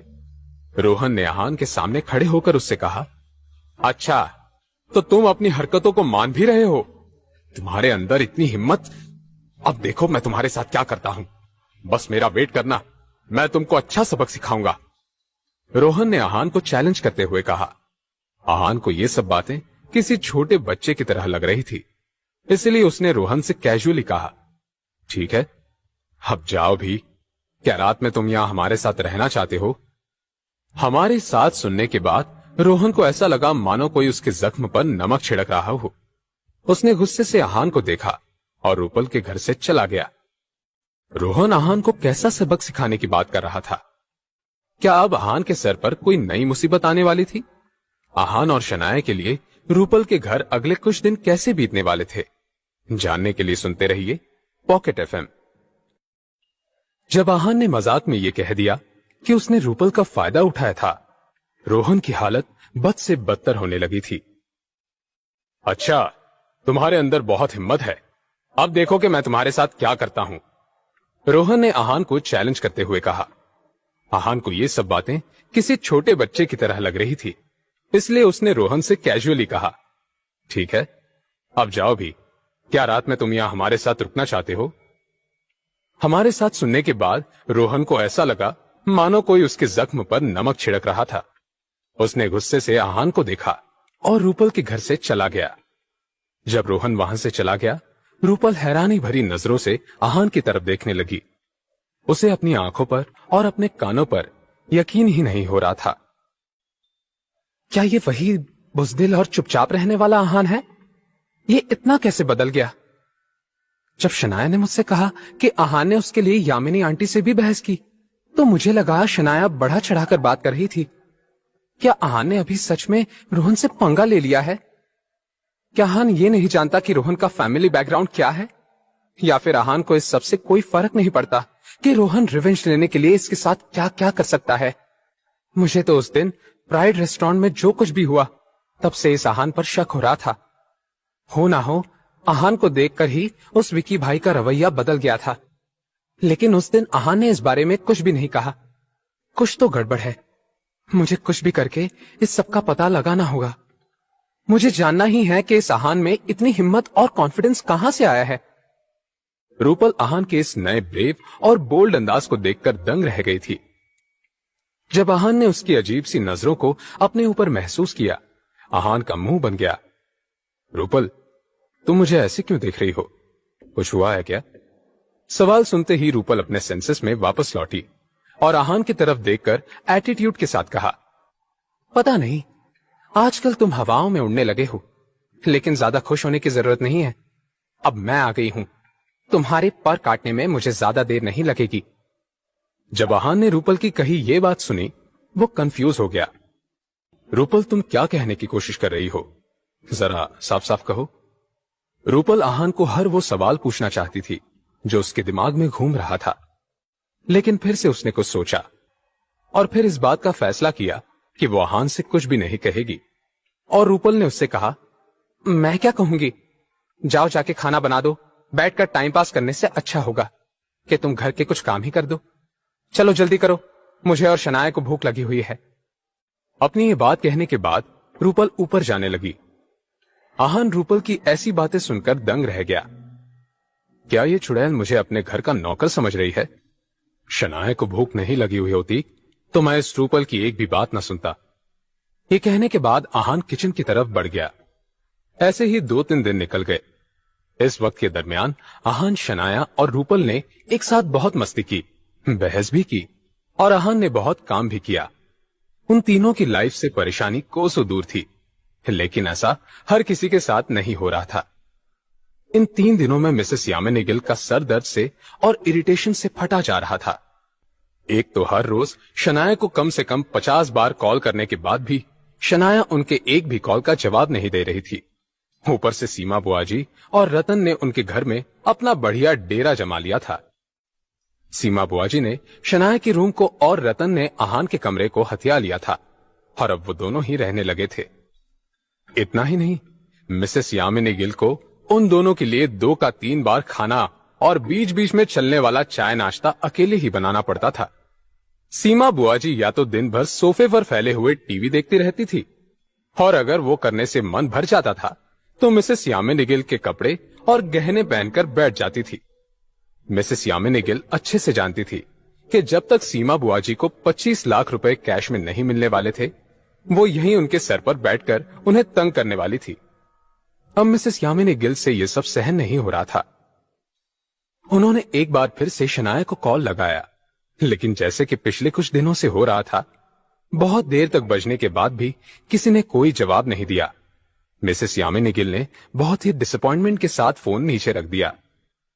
अचानक से सीमा बुआ जी ने उनके पास आकर सवाल किया, भाभी, क्या शनाया से बात हुई? वो कब वापस आ रही हैं? जैसे ही मिसेस यामिनी गिल ने सीमा बुआ जी की ये बात सुनी तो वो अपने होश में वापस लौटी। वो सीमा दीदी, मेरी अभी उसके साथ बात हुई है, वो कुछ दिनों में वापस आ जाएगी। सीमा बुआ जी नाराजगी के साथ बोली, भाभी, क्या मैं आपको बेवकूफ लग रही हूं? मैं आपका चेहरा अच्छे से पढ़ सकती हूं। लगता है शनाया आपके कॉल का कोई जवाब नहीं दे रही है। मैंने सही कहा ना? मिसेस यामिनी गिल अपनी ननन का ये सवाल सुनकर दंग रह गई। उन्हें इस बारे में कैसे पता चल सकता था? मिसेस यामिनी गिल की हैरानी भरी खामोशी सीमा बुआ जी के इस अंदाज को सही साबित कर रही थी। सीमा बुआ जी ने फिर अपनी भाभी का अल्टीमेटम देते हुए कहा, भाभी, मैं नहीं जानती कि आप ये कैसे करने वाली हैं, लेकिन अपनी बिगड़ी हुई बेटी को वापस लेकर आइए। अगर मुझे 3 दिन के अंदर 25 लाख रुपए नहीं मिले तो आपकी सारी हरकतें और मनोज शर्मा के साथ आपका रिश्ता मैं पूरे गिल खानदान को बता दूंगी। और आप इस गलतफहमी में मत रहिएगा कि मेरे पास कोई सबूत नहीं है। यह सुनकर मिसेस यामिनी गिल का चेहरा ही सफेद पड़ गया कि उन्होंने आखिर किसी का क्या बिगाड़ा था जो हर तरफ से मुसीबतों ने उन्हें घेर कर रखा था। सीमा बुआ जी ने और सुनाते हुए कहा, भाभी, वैसे पहले तो आप जो भी कहती थी शनाया वैसा ही करती थी, लेकिन देखिए क्या दिन आ गया है। उस निकम्मे आहान के लिए शनाया ने आपको, अपनी माँ को छोड़ दिया है। आप सच में अपनी बेटी को संभालने में फेल हो गई हैं भाभी। इस पॉइंट पर मिसेस यामिनी गिल को अपनी किस्मत और अपने निकम्मे दामाद पर बहुत गुस्सा आ रहा था, तो वो बुदबुदाने लगी, आहान, तुम्हारी वजह से मुझे कैसे कैसे ताने सुनने पड़ रहे हैं। अगर तुमने शनाया को अपनी तरफ से ना किया होता तो शनाया मेरी हर बात मानने को तैयार रहती। मेरी ही गलती है, मुझे पहले ही शनाया से डिवोर्स पेपर्स पर साइन ले लेनी चाहिए थी, लेकिन तुम्हारी वजह से ऐसा नहीं हो पाया। और अब ये सीमा, ये तो मेरे सर पर ही बैठ गई है। हर दूसरे पल मुझे मनोज शर्मा का नाम लेकर ब्लैकमेल करने की कोशिश कर रही है। एक बार शनाया वापस आ जाए तो फिर मैं एक एक करके सब कुछ ठीक कर दूंगी। भले ही मिसेस यामिनी गिल के दिमाग में इतना सब कुछ चल रहा था, लेकिन उन्हें देखकर ऐसा लग रहा था कि इस वक्त वो बहुत दुखी थी। अपनी भाभी की ऐसी हालत का फायदा उठाने के लिए सीमा बुआ जी के दिमाग में एक ख्याल आ गया और उन्होंने मिस यामिनी गिल के फिक्रमंद लगते हुए कहा, भाभी, वैसे मुझसे अब आपकी यह हालत देखी नहीं जा रही है। मैं आपको इस सब का एक उपाय बताती हूँ। अगर सब कुछ मेरे प्लान के मुताबिक हुआ तो ना ही शनाया पहले की तरह समझदार हो जाएगी और साथ ही वो निकम्मा आहान, उसे भी गिल परिवार और शनाया का पीछा छोड़कर हमेशा के लिए गायब होना पड़ेगा। जैसे ही मिसेस यामिनी गिल ने अपनी ननंद की कही ये बात सुनी, उनके चेहरे के एक्सप्रेशंस पूरी तरह से बदल गए। उनकी आंखों में अब थोड़ी सी उम्मीद नजर आने लगी। मिसेस यामिनी गिल ने क्यूरियस लगते हुए सीमा बुआ जी से कहा, सीमा दीदी, ऐसा कैसे हो सकता है? मगर कैसे? आपके पास कैसा प्लान है? मिसेस यामिनी गिल का सवाल सुनते ही सीमा बुआ जी कॉन्फिडेंट लगने लगी। आखिरकार पैसे मिल जाने से वो सब कुछ भूलने नहीं वाली थी। सीमा बुआ जी को आहान से बदला तो लेना ही था, इसलिए ये प्लान मिसेस यामिनी गिल के साथ ही सीमा बुआ जी के लिए भी बहुत जरूरी था। उन्होंने फिर अपना एक एक शब्द सोचकर, समझकर कहते हुए अपना प्लान बताना शुरू किया। सीमा बुआ जी बोली, आसान है भाभी, आप पूरे शहर में ये बात फैला दीजिए कि अब आहान आपका दामाद नहीं है। आपकी प्यारी और कामयाब बेटी ने उससे अलग होने का फैसला ले लिया है और इसी वजह से निकम्मा आहान अब से गिल खानदान का जमाइन नहीं रहा। जाहिर सी बात है, आपका इरादा साफ होगा, शनाया के लिए नया पति ढूंढना। सीमा बुआ जी की कही एक बात सुनकर मिसेस यामिनी की आंखों में चमक लौटने लगी। वैसे भी ये कैसे भूल सकती थी वो कि शनाया अब स्प्रिंग कॉरपोरेशन के नए प्रोजेक्ट की हेड थी और इस वजह से सभी बड़े बड़े खानदान शनाया के बारे में जानने में इंटरेस्टेड थे। और जिस तरह का आहान का रेपुटेशन था, वो एक मिडिल क्लास लड़का ऑफिस वर्कर था। किसी को भी इस बात से हैरत नहीं थी कि शनाया ने डिवोर्स लिया हुआ है। भले ही अब तक शनाया और आहान का डिवोर्स हुआ नहीं था, मिसेस यामिनी गिल कुछ न कुछ करके वो दिन भी जल्दी लेकर आती। और सबसे जरूरी बात यह थी कि अब उन्हें रोकने के लिए शेखर गिल भी वहां नहीं थे। जिस तरह की उनकी हालत थी, वो इतने जल्दी हॉस्पिटल से वापस नहीं आने वाले थे। इस सब के बारे में कैलकुलेटिव होकर सोचने के बाद मिसेस यामिनी गिल बहुत एक्साइटेड महसूस करने लगी। ये आइडिया उसकी पूरी जिंदगी बदल सकता था। अगर सच में ये सब मुमकिन हुआ तो मैं शनाया के लिए एक बहुत अच्छा लड़का ढूंढूंगी। ऐसा लड़का जो स्टेटस में गिल परिवार से भी बड़ा हो, ऐसा लड़का जो उस आहान से 1000 गुना बेहतर होगा। मिसेस यामिनी गिल ने मन ही मन में कहा। उनकी सारी एक्साइटमेंट धरी की धरी रह गई। मिसेस यामिनी गिल ने परेशान लगते हुए सीमा बुआ जी से कहा, लेकिन सीमा दीदी, शनाया खुद घर छोड़कर गई है। उसने आहान का साथ देने का फैसला किया है। हम उसे वापस कैसे लाएंगे? और वो तो कभी डिवोर्स पेपर पर साइन करने के लिए भी मानेगी नहीं। मिसेस यामिनी गिल का ये सवाल सुनकर सीमा बुआ जी कुछ देर के लिए सोच में डूब गई। ये प्रॉब्लम तो बहुत सीरियस थी। शनाया की मर्जी के बिना कुछ भी नहीं हो सकता था, लेकिन अगर शनाया को कुछ पता ही नहीं चल पाए तो शायद ये सब मुमकिन था। जैसे ही सीमा बुआ जी के दिमाग में ख्याल आया तो वो एक टेढ़ी मुस्कान के साथ हंसने लगी। सीमा बुआ जी ने अपनी भाभी से कहा, भाभी ये हो सकता है, बस हमें शनाया को इस सब के बारे में पता लगने नहीं देना है। आगे हम जो करेंगे उससे हमारी सारी प्रॉब्लम्स खत्म हो जाएंगी। मिसेस यामिनी गिल ने ये बात सुनी तो वो क्यूरियस हो गई। अगर ऐसा कोई रास्ता था जिससे आहान को धक्के मारकर गिल परिवार से निकाला जा सकता था तो मिस यामिनी गिल कुछ भी करने के लिए तैयार थी। उन्होंने अपनी ननद से सवाल करते हुए कहा, क्या सीमा दीदी ऐसा मुमकिन है? ये तो बहुत अच्छी बात है, लेकिन हम करने क्या वाले हैं? मिसेस यामिनी गिल और सीमा बुआ जी आंखों पर इस वक्त आहान से नफरत की पट्टी बांधी हुई थी और इसीलिए अपना इरादा पूरा करने के लिए वो किसी भी हद तक जाने के लिए तैयार थी। मिसेस यामिनी गिल के पूछे हुए सवाल को सुनकर सीमा बुआ जी मुस्कुराने लगी। उनकी आंखों में एक अलग तरह की आग जल रही थी। अपनी भाभी के सवाल का जवाब देते हुए सीमा बुआ जी ने कहा, स्वयंवर। मिसेस यामिनी गिल और सीमा बुआ जी अब क्या करने वाले थे? क्या सच में शनाया का स्वयंवर होने वाला था? क्या मिसेस यामिनी गिल अपनी ही बेटी के साथ ऐसे होने देने वाली थी? जानने के लिए सुनते रहिए पॉकेट एफएम। स्वयंवर। सीमा बुआ जी की कही ये बात सुनकर मिसेस यामिनी गिल को समझ ही नहीं आया कि उन्हें कैसे रिएक्ट करना चाहिए। कुछ देर के ऑकवर्ड सन्नाटे के बाद मिसेस यामिनी गिल ने अपनी ननद से सवाल करते हुए कहा, स्वयंवर? कैसा और किसका स्वयंवर? मिसेस यामिनी गिल इस वक्त कंफ्यूज हो गई थी। सीमा बुआ जी ने सवाल का जवाब देते हुए बहुत ही कैजुअल अंदाज में कहा, भाभी, इसमें ना समझने जैसा क्या है? बात साफ है, शनाया का स्वयंवर। शनाया खूबसूरत है, बिजनेस इंडस्ट्री में अपने पोटेंशियल को साबित कर चुकी है। उसका नाम शिमला के हर बड़े खानदान में जाना जाता है। वो उसे क्या कहते हैं? हाँ, शनाया एक परफेक्ट पैकेज है। कोई भी उससे शादी करने के लिए एक पैर पे भी तैयार हो जाएगा। सीमा बुआ जी के इतने शातिर और चालाक दिमाग को जानकर यामिनी गिल दंग रह गई थी। उन्होंने ना में अपना सिर हिलाते हुए सीमा बुआ जी से कहा, सीमा दीदी, जो भी हो जाए, शनाया ऐसी दकियानूसी बातों के बारे में सोचेगी भी नहीं और तुरंत मना कर देगी और कभी घर पर लौट कर नहीं आएगी।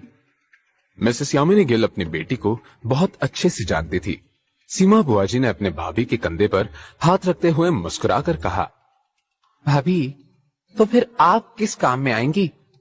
अगर हमें कुछ बड़ा जीतना है तो जान की बाजी तो लगानी ही पड़ती है।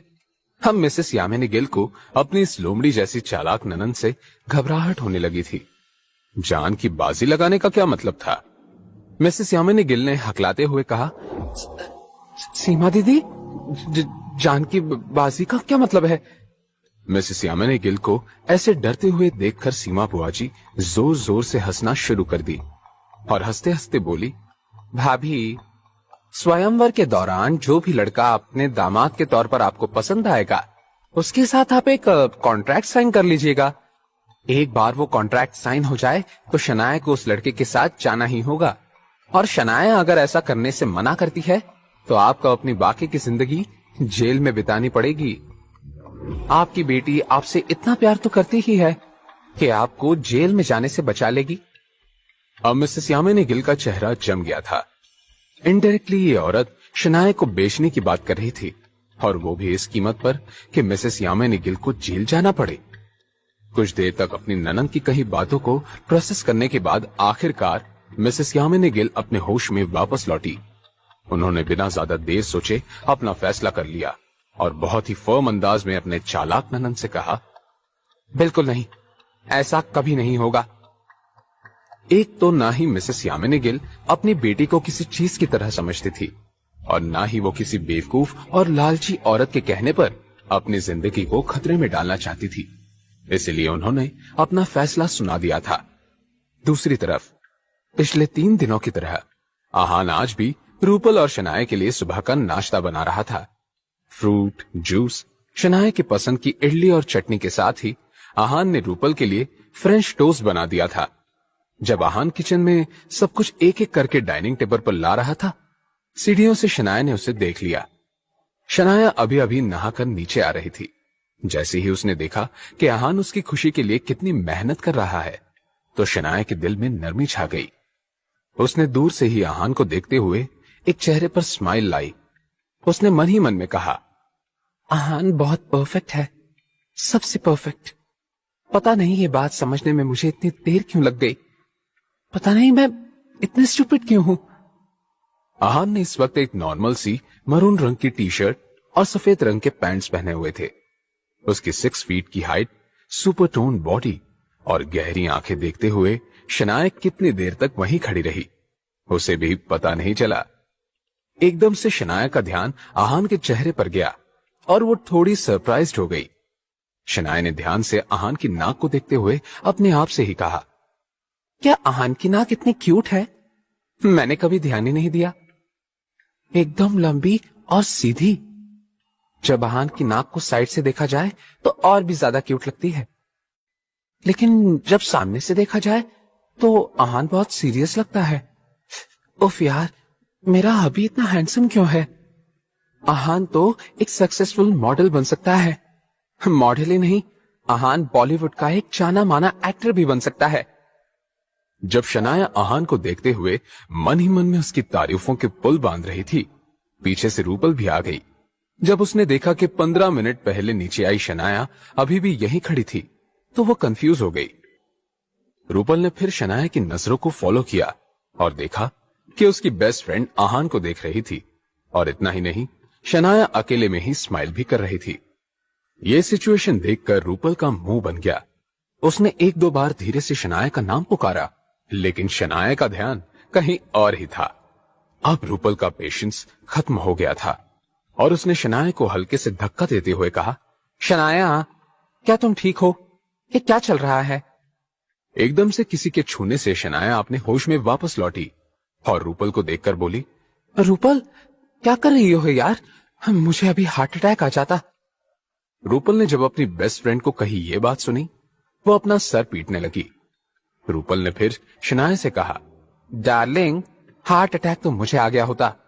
ये देख कर के तुम अपनी ही हस्बैंड को ताड़ रही हो, और वो भी ऐसे छिपकर, मानो वो तुम्हारा नहीं किसी और का हस्बैंड हो। रूपल की कही ये बात सुनकर शनाया ने अपनी नाक सिकुड़ ली। उसने अपने आप को एक्सप्लेन करते हुए कहा, रूपल, ये तुम क्या कह रही हो यार? ताड़ना क्या होता है? मैं तो बस आहान को देख रही थी, और मुझे छिपने की क्या जरूरत है, चलो नीचे। ये कहते हुए शनाया के गाल लाल हो गए थे। रूपल ने फिर से मुंह बनाते हुए कहा, ताड़ना नहीं, देखना कहते हैं, आई बड़ी। और ये जो तुम लाल हुई जा रही हो, इसे क्या कहते हैं? मैं तो इसे ब्लश करना कहती हूं।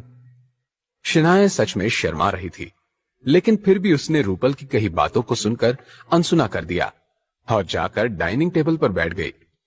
रूपल ने भी अपनी जगह ले ली। आहान ने अब तक टेबल पर सब कुछ सर्व कर लिया था। जब शनाया ने देखा कैसे आहान ने सब कुछ अकेले ही कर लिया था, तो वो आहान से बोली, आहान, तुम कुकिंग में हर दिन के साथ पहले से ज्यादा एक्सपर्ट होने लगे हो। वैसे रोज इतना बढ़िया खाना खिलाने के लिए थैंक यू। जब आहान ने देखा कि शनाया उसके काम से खुश हो गई थी, तो वो मुस्कुराने लगा। आखिरकार वो ये सब अपनी बीवी की खुशी के लिए ही तो करता था। आहान शनाया से कुछ कह पाता, इससे पहले ही रूपल ने उसे इंटरप्ट कर दिया। उसने आहान की तरफ देखकर इंप्रेस लगते हुए कहा, हाँ आहान, शनाया सही कह रही है, तुम सच में अच्छा खाना बनाते हो और बाकी सारे काम भी बहुत अच्छे से कर लेते हो। जब आहान ने रूपल की कही ये बात सुनी, तो वो दंग रह गया। आहान को अपने कानों पर यकीन ही नहीं हो रहा था। क्या शनाया की नकचड़ी दोस्त, जिसने हमेशा से आहान से नफरत की थी, क्या वो आहान की तारीफ कर सकती थी? क्या आज सूरज उल्टी दिशा से निकला हुआ है? एक बार के लिए कुत्ते की टेढ़ी पूंछ सीधी हो सकती थी, लेकिन ये चुड़ैल मेरी तारीफ नहीं कर सकती। अब जरूर कुछ उल्टा कहेगी, मैं जानता हूं, आहान ने मन ही मन में कहा। जब शनाया ने देखा कि फाइनली रूपल आहान के साथ अच्छे से बिहेव करने लगी थी, वो खुश हो गई। लेकिन बेचारी शनाया को कहां पता था कि उसकी ये खुशी कुछ ही देर की मेहमान थी। जैसे कि आहान ने अंदाजा लगाया था, रूपल ने अपनी बात को आगे बढ़ाते हुए कहा, वैसे आहान, अब जब मैं इंडिया लौटी हूं तो मेरा वापस जाने का कोई प्लान नहीं है, और मैं बहुत दिनों से सोच रही थी कि घर के सारे काम करने के लिए कोई अच्छी सी मेड ढूंढ लूं। मैं उसे बहुत अच्छी सैलरी भी ऑफर कर सकती हूं, लेकिन ऐसी कोई मेड मिली ही नहीं। क्या ना तुम मेरे घर पर जॉब कर लो, मैं तुम्हें बहुत अच्छे पैसे दूंगी। और हाँ, इतना ही नहीं, तुम यहां रह भी सकते हो। इसी बहाने शनाया और मैं पहले की तरह सब कुछ साथ में करेंगे। रूपल ने आहान को ये जॉब ऑफर इतनी सच्ची स्माइल से दिया था कि शायद ही कोई समझ पाता कि उसके असल इरादे क्या थे। आहान ने जैसे ही रूपल की कही ये बात सुनी, उसका मुंह बन गया। आहान ने रूपल को कोसते हुए मन ही मन में कहा, मैंने कहा था ना, ये चुड़ैल कभी अपनी हरकतों से बाज नहीं आएगी। मुझे अपने घर का काम वाला बनाना चाहती है। ऊपर से इस रूपल को तो मेरी ही बीवी पर हक भी जमाने का मास्टर प्लान भी तैयार है, सिर्फ क्योंकि शनाया यहां पर बैठी है, वरना मैं इस रूपल के मुंह पर यह गर्म कॉफी फेंक देता। आहान की फ्रस्ट्रेशन उसकी आंखों में साफ थी। अगले ही पल रूपल ने इस तरह कॉफी का कप उठाया मानो वो आहान के दिल में चल रही सारी बातें सुन रही थी, और अब आहान को चुनौती भी दे रही थी। जब शनाया ने देखा कि अब ये दोनों एक बार फिर से शुरू होने वाले थे, तो उसने एक गहरी सांस ली और कोई बहाना बनाते हुए आहान से बोली, आहान, प्लीज मेरे लिए ब्रेड ले आओगे? आहान ने शनाया की बात सुनी तो तुरंत हाँ में सर हिला दिया और रूपल को घूरते हुए किचन में चला गया। जैसे ही आहान वहां से चला गया था, शनाया ने रूपल के हाथ पर हल्के से मारकर कहा, रूपल, तुम आहान से ऐसे दिल दुखाने वाली बातें क्यों कहती हो? मुझे अच्छा नहीं लगता। अगली बार से ऐसे मत कहना। क्या तुम्हें दिख नहीं रहा कि वो मेरी खुशी के लिए कितना कुछ कर रहा है? तुम उसे आगे से हर्ट नहीं कर सकती, समझ गई? शनाया की डांट सुनकर रूपल ने मुंह बनाकर उससे कहा, क्या तुम इतने सालों की दोस्ती के ऊपर उस बेवकूफ आहान को चुन रही हो? शनाया ने रूपल के इस सवाल को सुनकर भी अनसुना कर दिया और अपनी जगह से उठ गई। फिर शनाया ने किचन की तरफ जाते हुए रूपल से कहा, तुमने सही पहचाना, अब आगे से ख्याल रखना, वरना मैं गुस्सा हो जाऊंगी। शनाया को जाते हुए देखकर रूपल ने गुस्से से अपना फ्रेंच टोस्ट खा लिया। जैसे ही रूपल ने टेस्ट किया, उसके एक्सप्रेशंस ही बदल गए। रूपल ने अपने आप से कहा, आहान को वो ऑफर मैंने गुस्सा दिलाने के लिए कहा था, लेकिन लगता है कि वो खाना बनाने में सच में एक्सपर्ट है। थोड़ी ही देर बाद आहान से फिर से पूछती हूँ, शायद मेरे घर पर काम करने के लिए मान जाए। रूपल के फैलाए हुए रायते को साफ करने के लिए शनाया किचन में गई थी। उसने देखा कि आहान उसके लिए ब्रेड को बटर लगा रहा था। शनाया जल्दी से आहान के पास गई और उसका हाथ पकड़ते हुए बोली, आहान, मैंने रूपल को समझा दिया, वो आगे से ऐसा नहीं करेगी। आहान ने इस ओर कुछ भी नहीं कहा, बस एक स्माइल के साथ शनाया को देखने लगा। कब शनाया ने देखा कि आहान उसके पल की झपकाए बिना देख रहा था, तो वो खिलखिलाकर हंसने लगी। आहान ने शनाया से सवाल करते हुए कहा, शनाया, आप ऐसे क्यों हंस रही हैं? आहान का सवाल सुनकर शनाया और जोर से हंसने लगी। कुछ देर तक ऐसे ही हंसने के बाद शनाया ने आहान के कान के करीब जाकर कहा, आहान, इसे ताड़ना कहते हैं, क्या तुम मुझे ताड़ रहे हो? शनाया की कही ये बात सुनकर आहान की आंखें खुली की खुली रह गई। एक ही वक्त पर नर्वस हो रहा था वो और शर्मा भी रहा था। आहान ने फिर कुछ सोचा और हाथ में पकड़े ब्रेड को शनाया को देकर कहा, मैं तो बस आपको देख रहा था, ये ताड़ना कैसा शब्द है और पता नहीं आप ये सब नई चीजें कहां से सीख रही हैं। जब शनाया ने देखा कि आहान शर्म के मारे उससे नजरें चुरा रहा था, तो उसने फिर से आहान को छेड़ते हुए कहा, और ये जो तुम लाल हो रहे हो, इसे ब्लश कहते हैं। जब शनाया आहान को ऐसा चिढ़ा रही थी, किचन के दरवाजे पर खड़ी रूपल ने अपने आप से कहा, ये लड़की तो गई काम से। क्या शनाया आहान को अपनी सारी फीलिंग्स बताने वाली थी? सीमा बुआजी का अगला कदम क्या होने वाला था? क्या मिसेस यामिनी गिल अपना फैसला बदलने वाली थी? जानने के लिए सुनते रहिए पॉकेट एफएम। ये लड़की तो गई काम से, मेरी ही लाइंस यूज करके अपने हस्बैंड के साथ फ्लर्ट करने की कोशिश कर रही है। अब रूपल से ये सब देखा नहीं जा रहा था। वो सीधे किचन के अंदर गई और आहान और शनाया को इनडायरेक्ट अंदाज में ताना मारते हुए बोली, पता नहीं लोग ये पब्लिक डिस्प्ले ऑफ अफेक्शन घर की 4 दीवारों में क्यों करते हैं।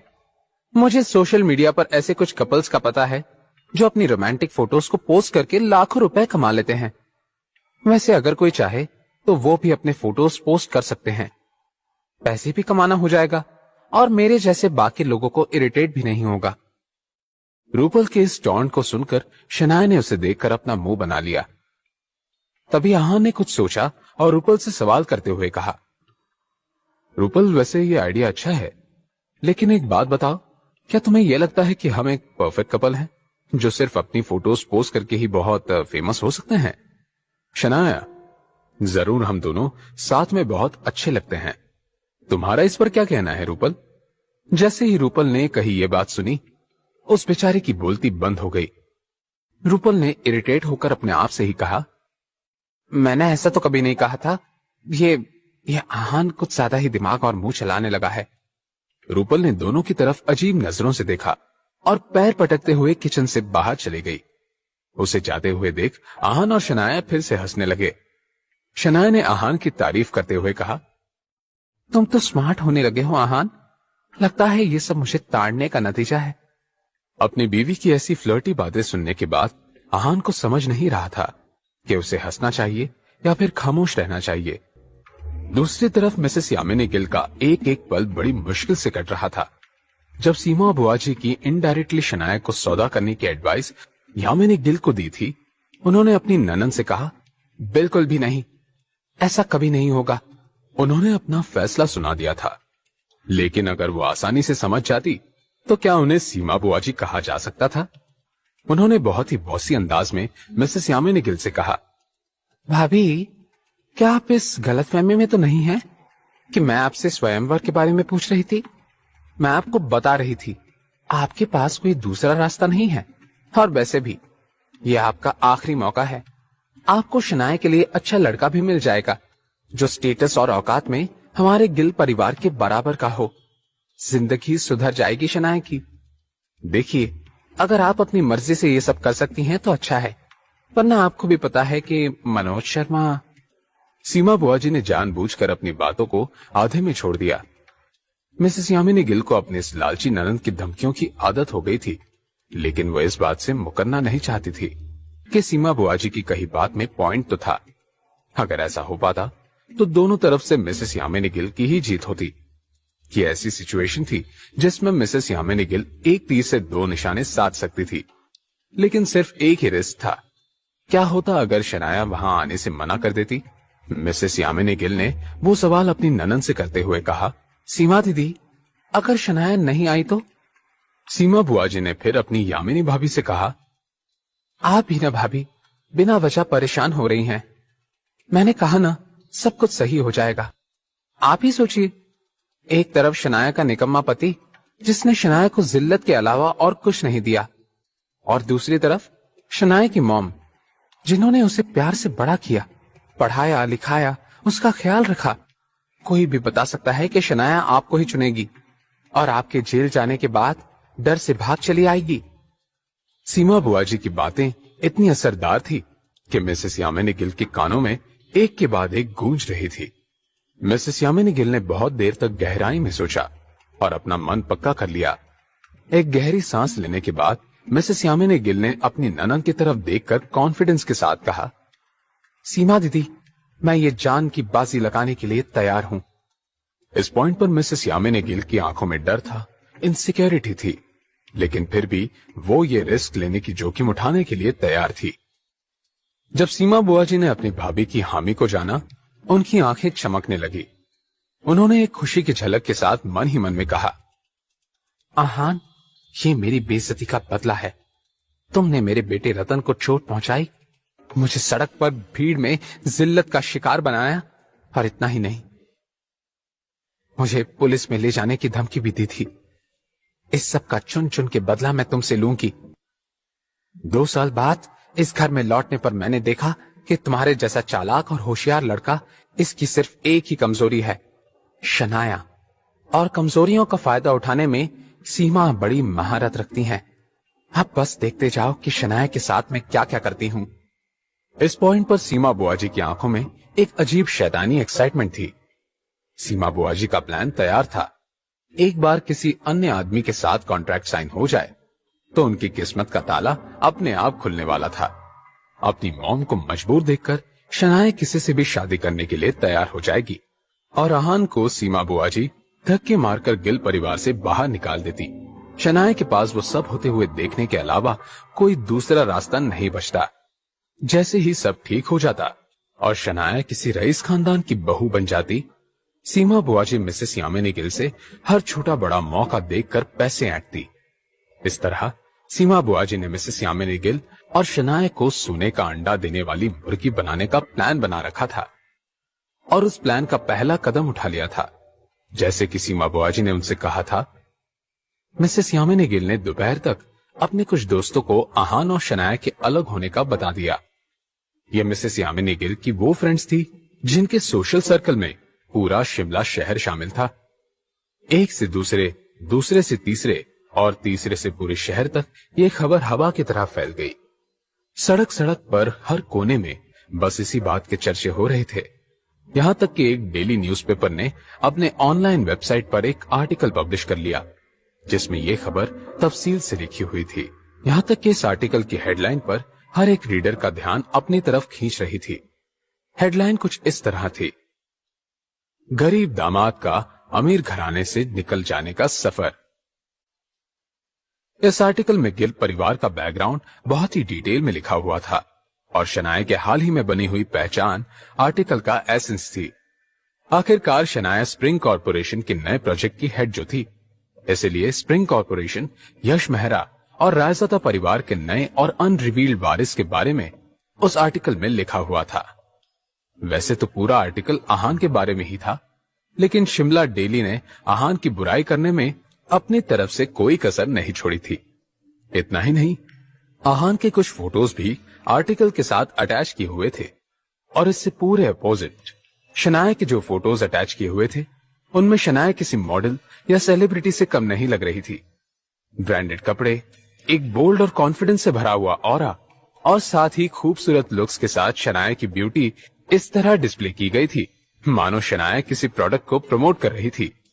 ये पूरा का पूरा आर्टिकल मिसेस यामिनी गिल ने खुद लिखा हुआ था और वो सारे फोटोज भी शिमला डेली न्यूज़पेपर तक उन्होंने ही पहुंचाए थे। तब तो उस आर्टिकल में 3 साल तक आहान का गिल परिवार में घर जमाई के तौर पर रहना, किसी के काम न आना, शनाया की जिल्लत की वजह बनना और इतना ही नहीं, यहाँ तक कि एक महंगी कार दिलवाने के लिए शनाया को फंसाना, ये सब छोटी सी छोटी डिटेल के साथ लिखा गया था। ये सब करने के पीछे मिसेस यामिनी गिल का इरादा साफ था। वो आहान की पूरी ताकत को बर्बाद करना चाहती थी। मिसेस यामिनी गिल का यह मानना था कि लोगों में जितनी आहान की इमेज गिरेगी, उतना ही उन सब के दिल में शनाया के लिए हमदर्दी बढ़ेगी। लोग आहान के बारे में तरह तरह की बातें करेंगे और उस सारे गॉसिप को सुनकर शनाया खुद ही आहान को छोड़ने के लिए मजबूर हो जाएगी। और इस बार मिसेस यामिनी गिल का ये फुल प्रूफ प्लान कामयाब हो गया। शिमला डेली के उस ऑनलाइन आर्टिकल को हजारों व्यूज मिल गए थे। इतने सारे व्यूज ने शिमला डेली का अपना खुद का रिकॉर्ड तोड़ दिया था। इस मोमेंट पर पूरे शिमला शहर में हर कोई गिल परिवार के निकम्मे घर जमाई आहान का नाम अच्छे से जानता था। लोग कमेंट्स में आहान के बारे में तरह तरह की बातें लिख रहे थे। किसी ने लिखा, ऐसे होपलेस और निकम्मे लोगों को मर जाना चाहिए, मैं तो ऐसे लोगों के सख्त खिलाफ हूं। किसी और ने आहान की चालाकी की बुराई करते हुए लिखा, और नहीं तो क्या, इस आदमी की वजह से हम मर्दों का नाम मिट्टी में मिल रहा है। क्या इसे एक महंगी कार के लिए अपनी ही बीवी को फंसाने की जरूरत है? आहान तो सच में निकम्मा है। किसी और ने शनाया के लिए सिंपैथी के साथ कहा, अफसोस की बात तो यह है कि शनाया गिल जैसे क्रश मटेरियल लड़की को 3 साल पहले तक एक कूड़े के डिब्बे के साथ शादी करनी पड़ी।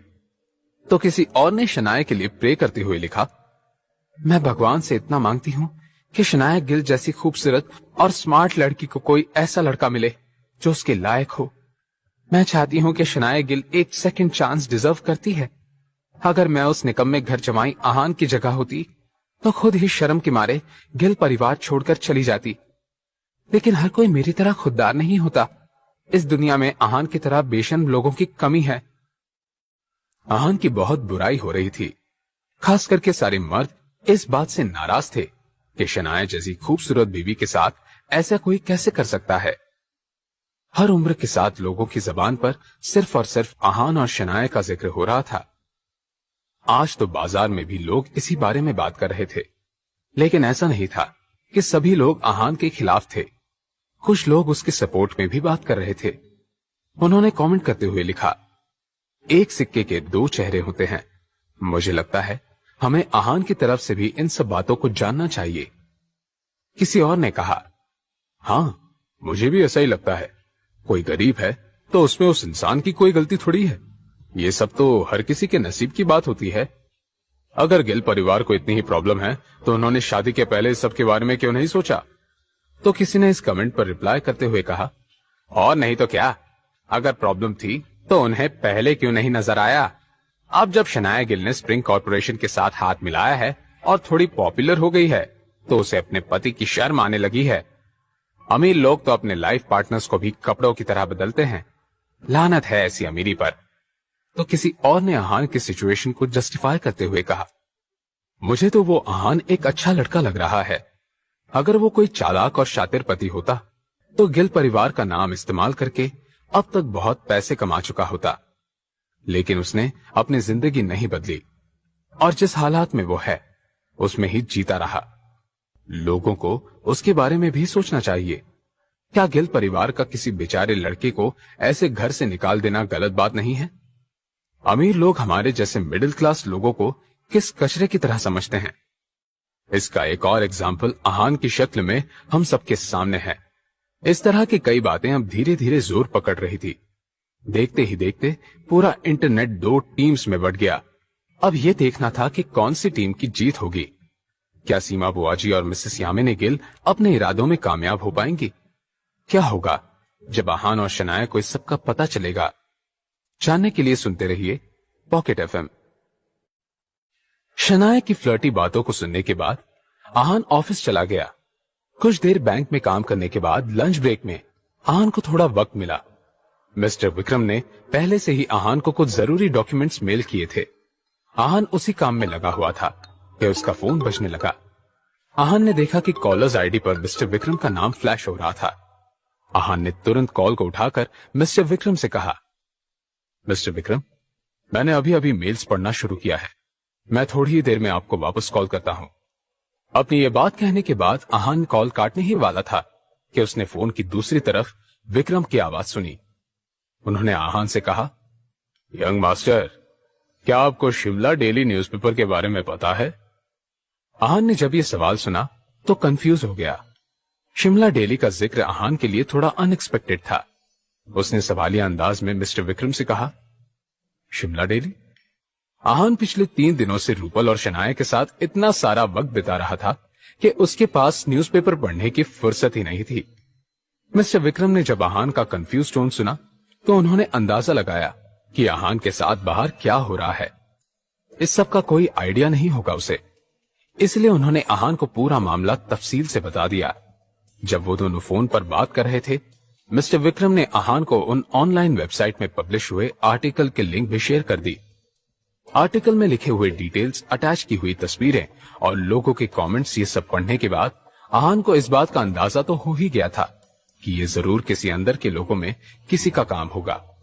इस बारे में सोचते हुए आहान ने मन ही मन में कहा, मॉम, लगता है आपने मुझे गिल परिवार से निकालने के लिए पूरे शहर में तहलका मचा दिया है। अब देखते हैं ये तमाशा कितनी दूर तक जाता है। जब आहान इस सिचुएशन को फिगर आउट करने की कोशिश कर रहा था, फोन की दूसरी तरफ से मिस्टर विक्रम ने आहान से कहा, यंग मास्टर, मैं खुद इस मामले को संभालने की जिम्मेदारी लेना चाहता हूं। शिमला डेली कोई बड़ा न्यूज़पेपर नहीं है, लेकिन फिर भी इस न्यूज आर्टिकल की वजह से आपकी रेपुटेशन पर बुरा असर पड़ा है। हमें जल्द से जल्द इस मैटर को रिजॉल्व करना होगा। यंग मास्टर, आपको क्या लगता है हमें इस सबको कैसे ठीक करना चाहिए? मिस्टर विक्रम का कंसर्न अपनी जगह पर सही था।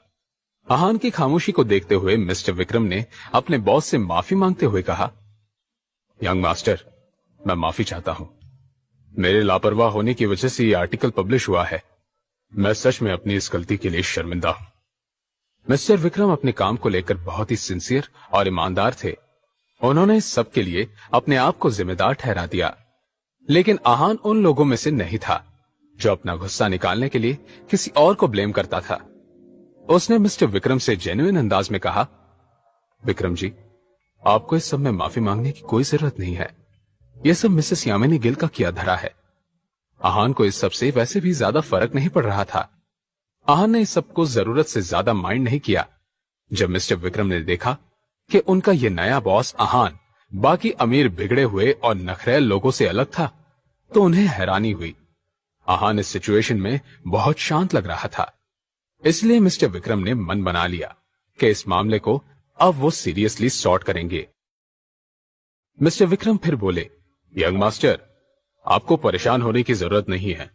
मैं आज ही जाकर शिमला डेली न्यूज़पेपर ब्रांड को खरीद लेता हूं। साथ ही शिमला डेली के उस चीफ एडिटर को मैंने ढूंढ लिया है जिसने उस घटिया और रेपुटेशन बिगाड़ने वाले आर्टिकल को पब्लिश करने की परमिशन दी थी। मैं किसी से कहकर उसे भी अच्छे से कंट्रोल करता हूं, और अगर आप चाहें तो मैं कार्तिक कोहली के आदमियों को हायर करके उस चीफ एडिटर को अच्छा सबक सिखाता हूं। अपनी ये बात कहते हुए मिस्टर विक्रम की आंखों में एक बेरहमी भरी नफरत की झलक उतर आई। अपने बॉस को तंग करने वाले लोगों के लिए मिस्टर विक्रम मौत का इंतजाम करने के लिए भी तैयार थे। मिस्टर विक्रम के दिमाग में तो मिसेस यामिनी गिल को उनकी सही जगह दिखाने का प्लान तैयार था, लेकिन उन्होंने इसलिए खामोश रहना सही समझा क्योंकि मिसेस यामिनी गिल शनाया की मॉम थी। और स्प्रिंग कॉर्पोरेशन वाली डील के समय मिस्टर विक्रम देख चुके थे कि शनाया उनके बॉस की बॉटम लाइन थी। अगर शनाया को कुछ भी हो जाता तो उनकी यंग मास्टर आहान इस दुनिया को तबाह कर सकते थे, इतना गुस्सा हो सकते थे। जब आहान ने मिस्टर विक्रम का यह रिवेंज प्लान सुना तो उसने तुरंत मना करते हुए कहा, बिल्कुल नहीं विक्रम जी, शिमला डेली को खरीदने की और किसी चीफ एडिटर को सबक सिखाने की कोई जरूरत नहीं है। उन्होंने बस अपना काम किया है। न्यूज पब्लिश करके ही उन लोगों का घर चलता है, उन्हें छोड़ दीजिए। आहान का लॉजिक साफ था। वो इतने नैरो माइंडेड लोगों में से नहीं थे जो ऐसे आर्टिकल के लिए किसी की जान ही ले लेता। आगे जाकर ऐसे हजारों न्यूज़पेपर और चीफ एडिटर रायजादा एम्पायर के लिए नए वारिस के बारे में लिखेंगे। आहान हर दूसरे आदमी की जान लेता फिरता, और अगर उन्होंने शिमला डेली न्यूज़पेपर जैसे ब्रांड को खरीद लिया होता तो उसकी पहचान बाहर आ जाती, जो अभी आहान के प्लान का हिस्सा नहीं था। जब मिस्टर विक्रम ने आहान की बात सुनी तो उन्होंने आगे कुछ नहीं कहा और हामी भरते हुए बोले, ठीक है यंग मास्टर।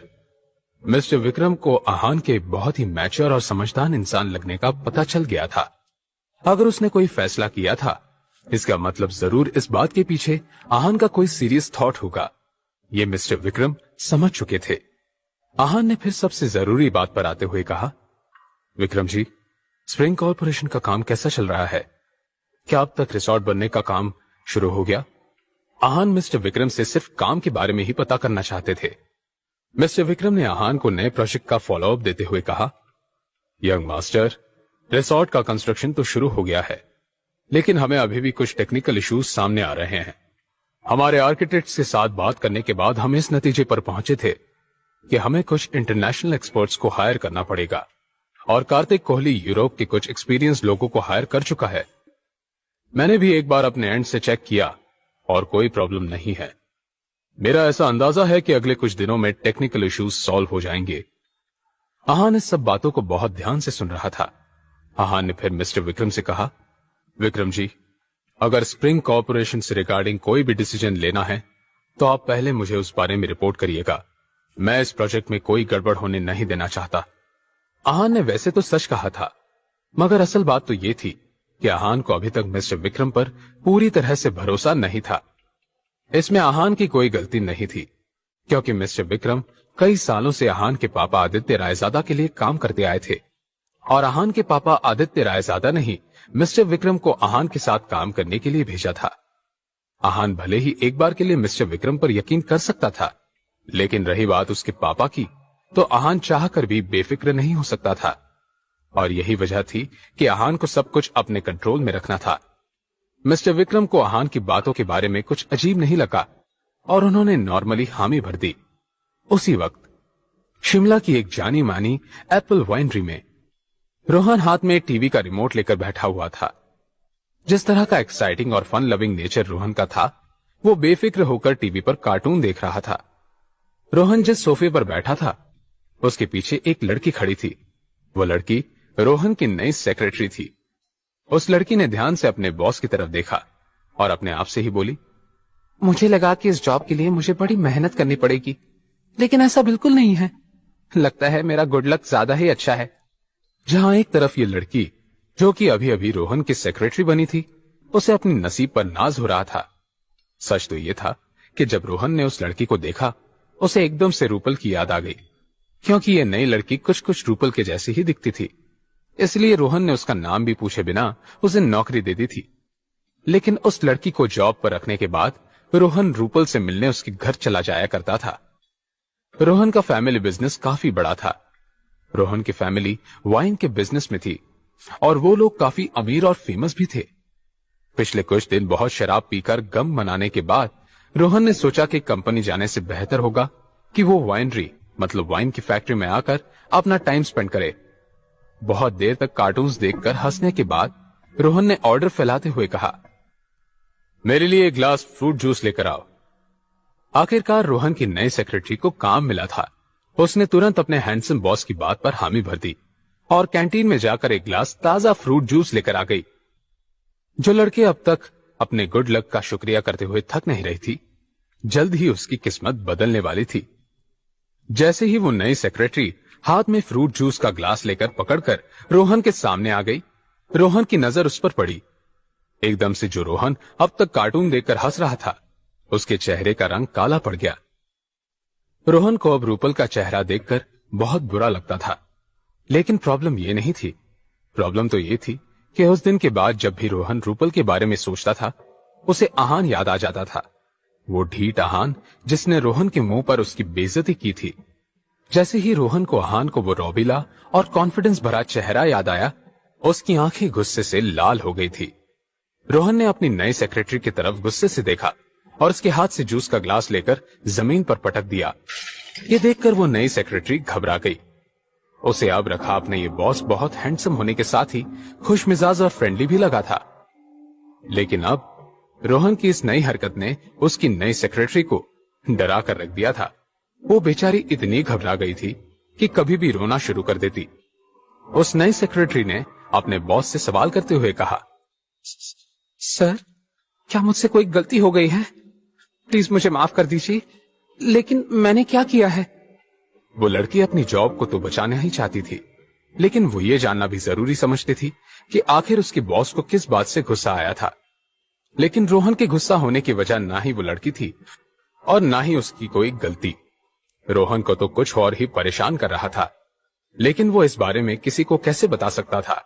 आफ्टर ऑल, जिस लड़के को सारा शिमला हाई क्लास, हैंडसम और डिजायरेबल समझता था, जिसे सारी लड़कियां पसंद करती थी और उसके अटेंशन के लिए तरसती थी, उसी रोहन को उसकी खुद की फियांसे उसे धोखा दे रही थी। जैसे ही रोहन को वो सब याद आया, उसने चिल्लाकर अपनी नई सेक्रेटरी से कहा, निकलो यहां से, और आज से कुछ दिनों तक मुझे अपनी शक्ल मत दिखाना। तुम अंडरग्राउंड हो जाओ, निकलो, मुझे तुम्हें नहीं देखना, जाओ जाओ। अब वो नई सेक्रेटरी पहले से ज्यादा हैरान हो गई। क्या उसके उस बॉस को बाइपोलर सिंड्रोम था? वो ऐसा कैसे कर सकता था? उस नए सेक्रेटरी ने जब अजीब तरह से रोहन को देखा तो वो वहां से भाग गई। उसके जाने के तुरंत बाद फिर से उस रूम का दरवाजा खुला। रोहन ने घुर्रा कर कहा, मैंने कहा न जाओ, तुम्हें सुनाई नहीं देता?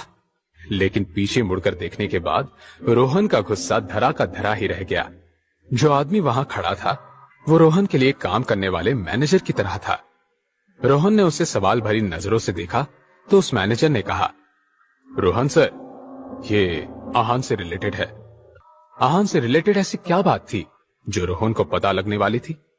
क्या ये आहान और शनाया के अलग होने के बारे में था या फिर कुछ और?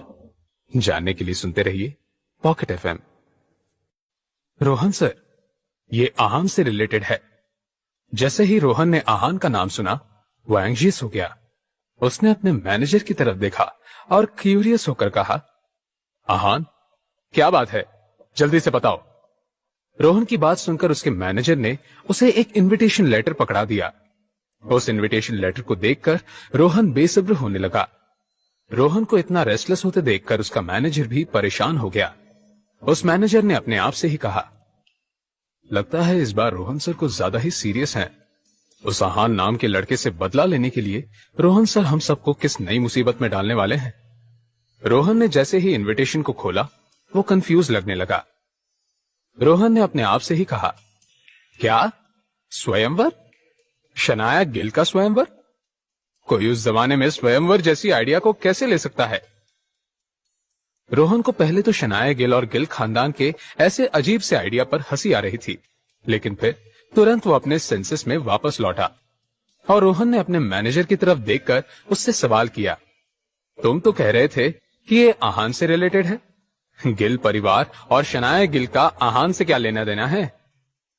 रोहन के मैनेजर ने फिर अपने टैब में कुछ क्लिक किया और शिमला डेली का वो मोस्ट व्यूड आर्टिकल अपने बॉस को दिखा दिया। आहान की बैक हिस्ट्री, उसकी खूबसूरत बीवी का बैकग्राउंड और किस तरह गिल परिवार ने आहान को घर से धक्के मारकर बाहर निकाल दिया था। इस सब के बारे में जानने के बाद रोहन की आंखें खुली की खुली रह गई। उसने अपने आप से बात करते हुए कहा, यह आहान तो बड़ी पहुंची हुई चीज निकला। क्या सच में इसकी शादी शनाया गिल जैसी सक्सेसफुल और खूबसूरत लड़की के साथ हुई है? और ऐसा होने के बावजूद भी वो मेरी रूपल के साथ है? कमीना कहीं का। अच्छा हुआ, इसके साथ ऐसा ही होना चाहिए। जब रोहन इस सब के बारे में बात कर रहा था, अचानक से उसे किसी बात का एहसास हुआ। रोहन ने अपने हाथ में पकड़े हुए उस स्वयंवर के बुलावे की तरफ देखते हुए कहा, अरे वाह आहान, अब देखते हैं कि तुम मुझे कब अपने एंग्री यंग मैन वाले लुक में मिलते हो। तुम्हारा सारा टशन और घमंड तो तुम्हारे ससुराल वालों ने चूर चूर ही कर दिया, और अब तुम्हारी बची कुची हवा मैं निकालता हूं। मैं तुमसे तुम्हारी बीवी छीनूंगा। इस सब के बारे में सोचते हुए रोहन के चेहरे पर एक टेढ़ी मुस्कान ने घर कर लिया। रोहन ने फिर बहुत ही एक्साइटेड होकर अपने मैनेजर से कहा, जाओ सेफ से पैसे लेकर आओ। मेरे पास कम से कम 10 करोड़ तो होने ही चाहिए। मैं जाकर उस कमीने की बीवी को खरीदना चाहता हूं। जब रोहन ने मैनेजर से उसकी यह अजीब बात सुनी, वो परेशान हो गया। उस मैनेजर ने हेल्पलेस होकर मन ही मन में कहा, लगता है कि रोहन सर पागल हो गए हैं। ये एक बहुत बड़ी गलती करने जा रहे हैं। एनीवे, इन्हें कुछ कहने का कोई फायदा नहीं है, तो रोहन सर से गालियां खाने से बेहतर होगा कि मैं चुपचाप इनका कहा मान लूं। ये सोचकर वो मैनेजर वहां से बाहर चला गया। कुछ सोचते हुए रोहन के मन में लड्डू फूट रहे थे।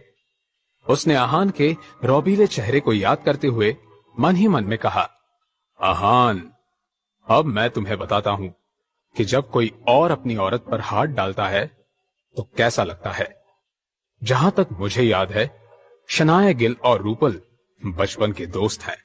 मैंने तो ये भी सुना था कि शनाया गिल और रूपल बहनों की तरह हैं। लेकिन किसने सोचा होगा कि शनाया गिल का पति वो कंगाल और लो क्लास आहान रूपल के साथ मिलकर शनाया को धोखा दे रहा होगा। बेचारी शनाया गिल। कोई बात नहीं, अब से उसकी किस्मत बदलने वाली है। मुझे शिमला के मोस्ट एलिजिबल बैचलर को, रोहन को, शनाया में दिलचस्पी होने लगी है और आज रात तो मैं शनाया गिल को अपना बना के ही रहूंगा। जैसे कि सीमा बुआ जी ने उन्हें करने के लिए कहा था, मिसेस यामिनी गिल ने अपने बचे कुचे सेविंग्स को इस्तेमाल करके 21वीं सदी का पहला हाई क्लास और लैविश स्वयंवर ऑर्गेनाइज किया था। यह स्वयंवर प्राइड रेस्टोरेंट में अरेंज किया गया था। नीचे से लेकर ऊपर तक पूरे होटल को किसी दुल्हन की तरह सजाया गया था। तरह तरह के फूलों की वजह से स्वयंवर के वेन्यू पर एक दिल को छू लेने वाली महक फैली हुई थी। अब तक तो शाम के 7 भी नहीं बजे थे, लेकिन तरह तरह की लग्जूरियस और महंगी कार्स प्राइड होटल के पार्किंग में खड़ी हो चुकी थी। BMW, ऑडी, जैगवार, इतना ही नहीं तो रोल्स रॉयस भी प्राइड होटल के दरवाजे पर खड़ी हो चुकी थी। यह बात जाहिर थी, इन महंगी और ब्रांडेड कार्स के मालिक कोई आम लोग नहीं, शिमला के बड़े और अमीर खानदानों के सेकंड जनरेशन के एलिजिबल बैचलर्स थे। इनमें कुछ लोग तो वो थे जिन्होंने बहुत दिन पहले ही मिसेस यामिनी गिल को शनाया में इंटरेस्टेड होने के डायरेक्ट और इनडायरेक्ट इशारे भी दे रखे थे। लेकिन क्योंकि तब उन्हें लगा कि शनाया उस मिडिल क्लास लड़के को शायद कभी नहीं छोड़ेगी। लेकिन आज जो न्यूज मिसेस यामिनी गिल पूरे शिमला में फैला चुकी थी, उसके बाद वो सारे हाई क्लास परिवार बिना वक्त गंवाए यहां शनाया के हाई प्रोफाइल स्वयंवर में शामिल होने पहुंच गए थे। रोहन जैसे ही कुछ लोग ऐसे भी थे जिन्हें शनाया से शादी करने में कोई इंटरेस्ट नहीं था, लेकिन फिर भी क्योंकि वो लोग रईस फैमिली और बड़े बैकग्राउंड से बिलोंग करते थे, रतन ने उन्हें भी स्वयंवर पर इनवाइट कर लिया था। शनाया गिल का नाम बहुत बड़ा था। एक तो शनाया खुद एक नेक्स्ट लेवल ब्यूटी थी, जिसकी बराबरी करना बाकी लड़कियों के बस की बात नहीं थी, और ऊपर से शनाया का नाम हाल ही में स्प्रिंग कॉर्पोरेशन के साथ जुड़ा गया, तो उसकी वजह से इन तीनों लड़कों के लिए कंपटीशन बड़ी ही टफ होने वाली थी।